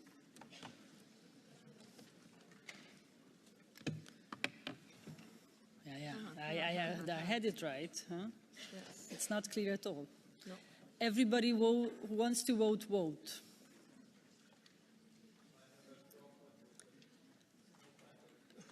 That's a problem. If okay, that's not a good idea. That's not a good idea. No, the difference is clear. So we can note your vote if you. We can stop, and it's adopted. Okay. But there were seconds when it was head by head.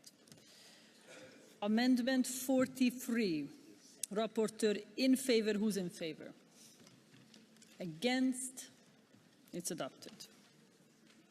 No. Now help me. Yes. Amendment 44. Rapporteur is in favor. Who's in favor? Against? It's adopted. Amendment 45. Rapporteur in favor. Who's in favor? Against? It's adopted.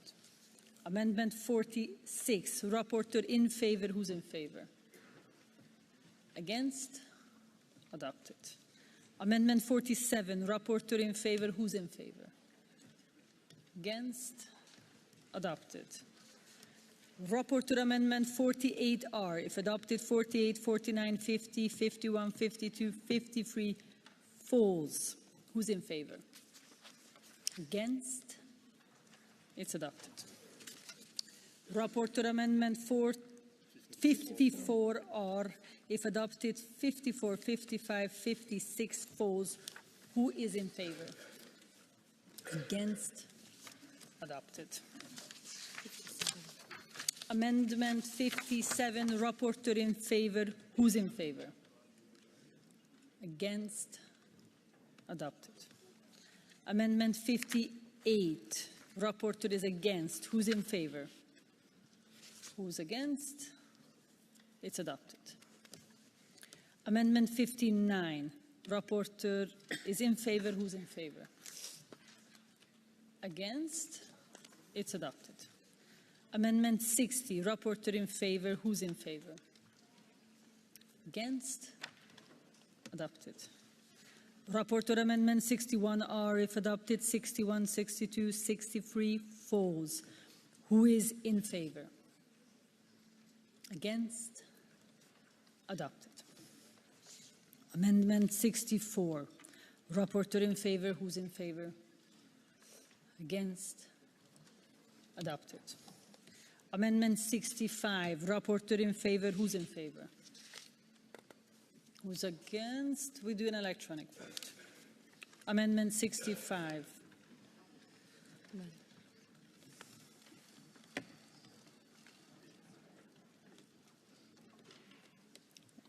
We can stop. It's clear. It's adopted. Amendment 66. Rapporteur in favor. Who's in favor? Who's against? It's adopted. Amendment 67. Rapporteur is against. Who's in favor? Who's against? It's rejected. 72. And 72. Amendment 72. Rapporteur is against. Who's in favor? Against? It is adopted. Amendment 73. Rapporteur in favor. Who's in favor? Against? Adopted. Amendment 74. Rapporteur in favor. Who's in favor? Against? Adopted. Yes, we have to vote it. 75. Amendment 75. Rapporteur is in favor. Who's in favor? Against? It is adopted. Now we will vote on the opinion as a whole. Who is in favor of the opinion as a whole? Who is against? Abstentions. The opinion has been adopted by majority. Congratulations to the rapporteur.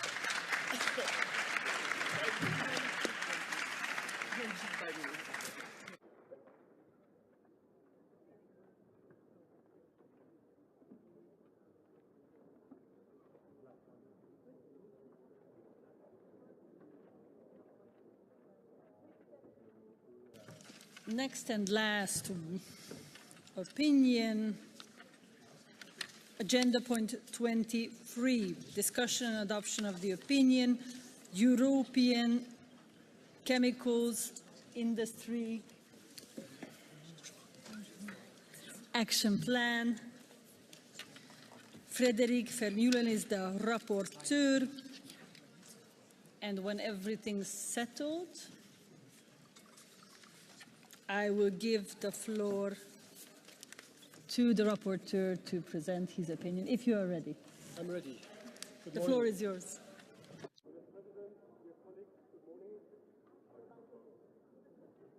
That would be helpful. Yes. Good morning, dear colleagues, Madam President. Today, the EU has two priorities: international security and competitiveness. And those two are interlinked. Because without industrial strength, Europe has no strategic autonomy, no prosperity, and no geopolitical weight. And at the heart of the industrial base lies the chemical sector, the industry of industries. Chemicals underpins almost every strategic value chain in Europe, from food production to the green transition, to defense and pharmaceuticals. If Europe weakens its chemical base, the entire industrial ecosystem weakens with it. But we must also recognize what's happening in the world today. While Europe debates, others are acting. Across the world, major powers are strengthening their industrial base and securing supply chains. And our chemical industry is under pressure. And this is not only an economic trend, it also creates geopolitical risks. No credible European industrial strategy can succeed unless we confront this challenge heads on. And the real question before us today is not whether Europe needs a chemical industry. The real question is whether we still want this industry to remain European. The Commission Action Plan is therefore timely and necessary. It focuses on strengthening the competitiveness, safeguarding critical production, creating lead markets, and promoting investment and innovation. Our opinion supports this direction. But ambition alone is not enough. We need implementation. In preparing this opinion, I met with many stakeholders, including the European Chemicals Regions Network. Their message was clear: act faster, stay focused, and deliver results. Yet Europe is far from powerless. We have world-class companies, strong industrial clusters, and highly skilled workers across our regions. And three priorities come back again and again. First is energy. Energy-intensive industries cannot remain competitive if energy prices are structurally high. Recent developments, even of the past days, have reminded us how fragile our energy situation can be.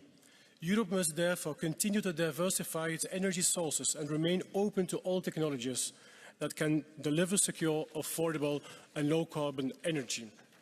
Second, fair global competition. Our industry is facing global overcapacity and unfair competition.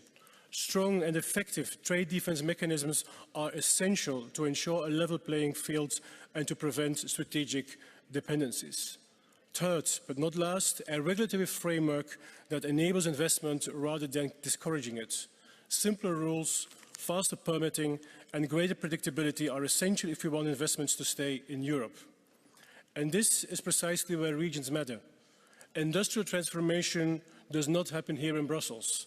It happens in our ports, our industrial parks and our chemical clusters. Regions plan the infrastructure. Regions are managing the permits. Regions are building the skills and educational ecosystems that the industry needs. And the Commission itself recognizes this territorial dimension. The invitation for the Committee of Regions to participate actively in the Critical Chemicals Alliance is a clear acknowledgement that Europe's industrial strategy must involve regions and cities. And that's also why Europe needs strong regional transformation strategies for chemical regions. Strategies that anticipate industrial change, support innovation, ecosystems, and help regions manage structural transition. Actually, in the next few days, the Committee of the Regions is going to publish a study on that, detailing further how we see that. Because if Europe wants to succeed in the industrial transition, it must work with the regions that host the industries of the future. Colleagues, Europe's chemical industry has long been a global leader in innovation and sustainability. The question now is whether we will give it the conditions to remain one. If we want Europe to remain an industrial continent, the time for hesitation is over.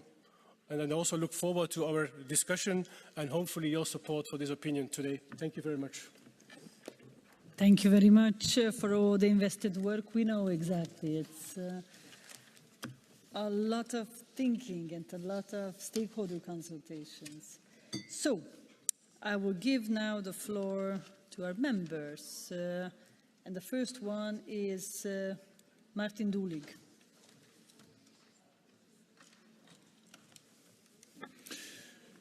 Die Welt wird neu aufgeteilt, geografisch, politisch, wirtschaftlich. Unsere Antwort kann ja nur ein starkes Europa sein. Die Stärke aus unseren Werten heraus, aber eben auch aufgrund unserer ökonomischen Stärke. Und die wiederum kommt von unserer Industrie, weil dort ist Wertschöpfung. Also ist es von strategischem Interesse, dass wir unsere Schlüsselindustrien stärken. Und das ist nun mal die Chemieindustrie. Und da geht es darum, wie wir sie wettbewerbsfähig machen. Weil der Wettbewerb ist zurzeit nicht fair. Es geht um eine beherrschbare Regulatorik, es geht um faire und bezahlbare Energie, es geht um Zugang zu Investitionsprogrammen, Horizon Europe oder den Wettbewerbsförderfonds, den neuen. Es geht hier nicht um die Unterstützung einer Branche. Es geht hier wirklich um eine strategische Dimension, wie wir Europa unabhängig und wettbewerbsfähig halten. Und deshalb sagen wir Ja zu dieser Stellungnahme. Vielen Dank. Vielen Dank. The floor goes now to Kaija Ari-Londel. Kiitos puheenjohtaja. Hyvät kollegat, Euroopan kemialliteollisuuden ongelmat voidaan jäljittää kahteen tekijään. Liialliseen sääntelyyn ja energian hintojen jyrkkään nousuun, mikä johtaa erityisesti virheellisestä ilmastopolitiikasta. Tuhansia työpaikkoja on menetetty ja yritykset ovat sulkeneet ovensa tai siirtäneet toimintansa muualle.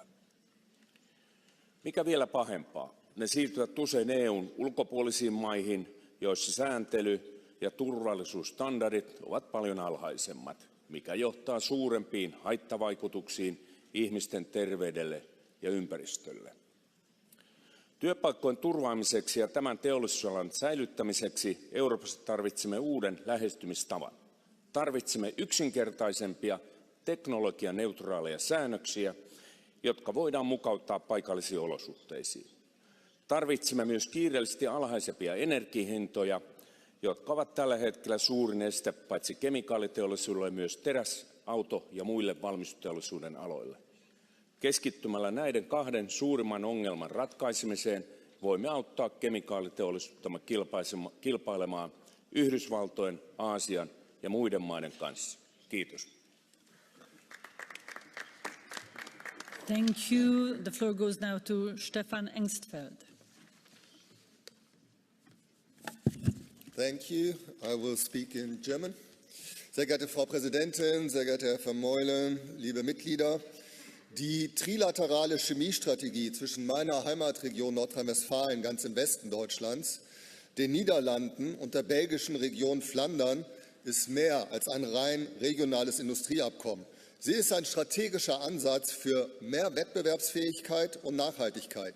Die beteiligten Regionen bilden eine der größten Chemiecluster Europas mit rund 180 Milliarden Euro Jahresumsatz und über 350.000 Beschäftigten. Daher freue ich mich sehr, dass wir heute diese Stellungnahme hier behandeln. Mit Blick auf den vorliegenden Text braucht es aber aus Sicht meiner Fraktion, the Greens and Progressives, stärkere Zusagen zur Weiterqualifizierung von Arbeitnehmerinnen und Arbeitnehmern und Unterstützung von kleinen und mittleren Unternehmen. Wir brauchen verbindliche Ausstiegsfristen für giftige Chemikalien mit durchsetzbaren Fristen. Das muss Teil eines europäischen Aktionsplans sein, sowie die parlamentarische Begleitung der Critical Chemical Alliance. So würden wir Klimaschutz, Resilienz und Wettbewerbsfähigkeit zu einem nachhaltigen Erfolgsmodell machen. Vielen Dank für Ihre Aufmerksamkeit. Vielen Dank. The floor goes now to Jaume Duc-Guillot. Valorem positivament el Pla d'Acció per a la Indústria Química Europea i celebrem que reconegui el sector com a estratègic per a la competitivitat i l'autonomia europea. Catalunya acull un dels principals pols químics i petroquímics del sud d'Europa, a Tarragona, altament integrat en cadenes de valor estratègiques. Els reptes que afronta el sector són sistèmics: energia competitiva, disseny dels mercats energètics, accés a finançament i marcs de governança adequats. En regions amb alta concentració d'indústria intensiva en energia, la transformació industrial només serà viable si som capaços d'assegurar instruments de de-risking, estímuls a la demanda i condicions energètiques competitives. Per això hem presentat una sèrie d'esmenes que penso reforcen l'efectivitat del pla, adaptant-lo a la realitat dels grans pols industrials. El nostre objectiu és clar: compatibilitzar descarbonització, competitivitat i preservació de la base productiva europea. Només així avançarem en la nostra competitivitat i en la nostra autonomia. Moltes gràcies. Muchas gracias. I'm asking now the rapporteur if he wishes to have a reaction on the amendments. Thank you, President. Thank you also, colleagues, for your comments. And I think it's very clear that across political parties and groups, we actually share the importance of this industry. I think we need to work on that together in the coming months, because I think the time is now to act. And I think there's also an opportunity here to work at the local level, regional level, national level, and European level together to really make this industry happening. In that sense, I perhaps want to just add one word in the sense that we talked about strategic autonomy. Strategic autonomy should not be about us reducing our reliance on others. Strategic autonomy should be strengthening our companies so that other countries become reliant on us. And I think because that's today we have an industry with a chemical industry where we have this outstanding industry, we really need to keep that competitive advantage in Europe and actually support that. So thank you very much for your support. Just whilst I have a floor in 10 seconds, a big warm word of thanks to my colleague Amaury, the expert, especially also to the Secretariat with Julian and Thomas, who have done a fantastic job in supporting us in getting to this opinion. Thank you very much. Thank you very much. We will be voting now. Okay, so get ready with your voting lists and devices if you are ready. We will start with amendment number 1. Rapporteur is in favor. Who's in favor? Against? It is adopted. Amendment number 2. We will do an electronic vote now, okay? Amendment number 2. Rapporteur is against.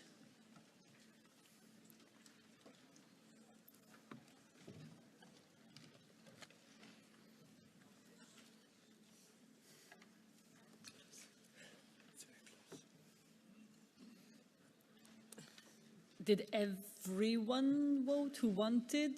No more movement, then we can, let's see. Did everyone vote? No, it's moving.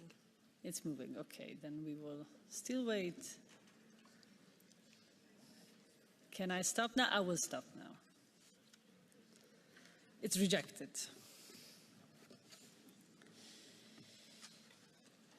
Amendment number 3. Rapporteur in favor. Who's in favor? Against? It's adopted. Amendment 4. Rapporteur is against. Who's in favor? We do an electronic vote. Amendment number 4.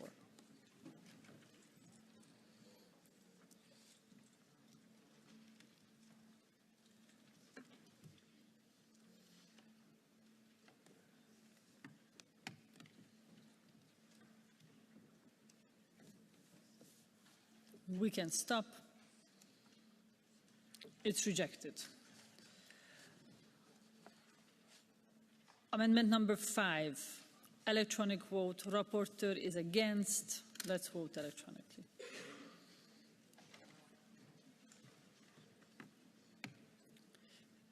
We can stop. It's clear. It's rejected. The rapporteur proposes 2 block votes, which was already agreed. It's from amendment number 6 to amendment 9 and amendment 21 to 27. If somebody doesn't agree with this, show me. No, then we will proceed with it. So we will proceed with these block votes. Who is in favor? Against? Adopted. We move now on to 10. Amendment 10, 11, identical. Rapporteur is against. Who is in favor? Electronic vote, okay? Let's see. Electronically we vote.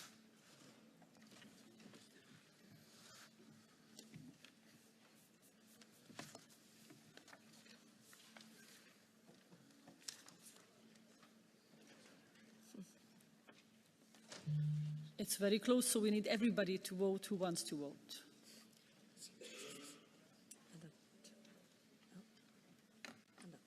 No more moving, then we close it. It's adopted. Amendment 12, rapporteur is against. Who's in favor? Who's against? It's rejected. Amendment 13, rapporteur is in favor. Who's in favor? Who's against? It's adopted. Amendment 14 and 15 are identical. We will do an electronic vote. Rapporteur is against.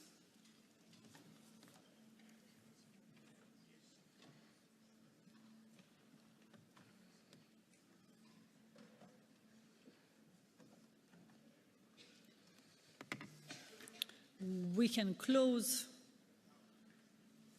It's rejected. Amendment 16. Rapporteur is against. Who's in favor? Electronic vote. Amendment 16.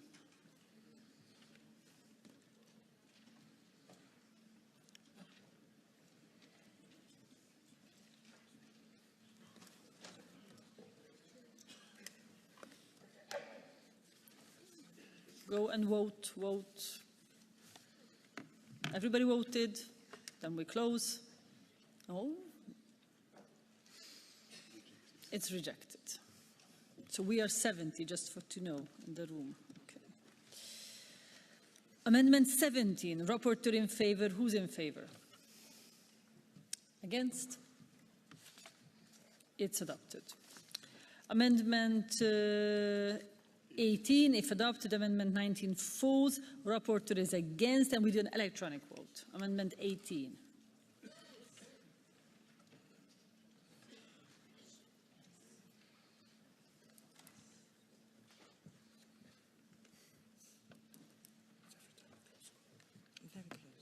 We can close now.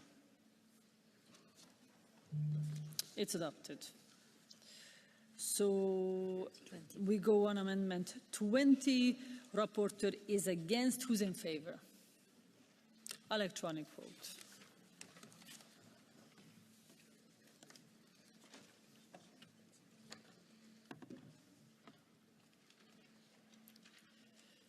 We can close, it's clear. It's adopted.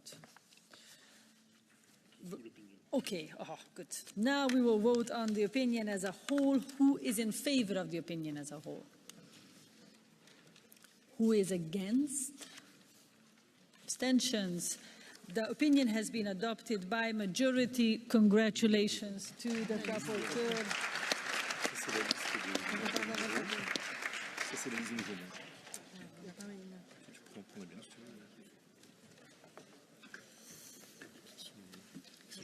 Don't go, we don't have much left of the agenda, but still some work to do. So it's point 24, election of bureau members. The plenary assembly is requested to approve the nomination of the new members of the bureau. One. What happened? It's only one. Yeah, it's yeah, but you have it. Do I have to read it out? No. No. Okay. Does anyone have problems with that? No. Then we appointed the two new bureau members. Great. Congratulations. Point 25, new members and alternates. This is for information. The plenary assembly is requested to take note of the new members and alternates. You have the list. I don't need to read it. No, you have it in the members portal. Congratulations to them. Yes. And any other business? Does anybody want to take the floor? On this point, I don't see it. Then we move on to point 27. The date of the next meeting will be 6 and 7 in May here in Brussels. I thank you all for these 2 days. Thank you very much for the interpretation and all the CoR family who made this meeting possible. Again, thank you very much. Have a safe journey home. The meeting is over.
Dear colleagues, ladies and gentlemen, we want to start. Could you please take your seats, and Mr. Kotzev, could you please come to the podium? Thank you so much.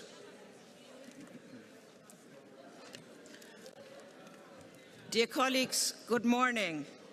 Let us now move on to agenda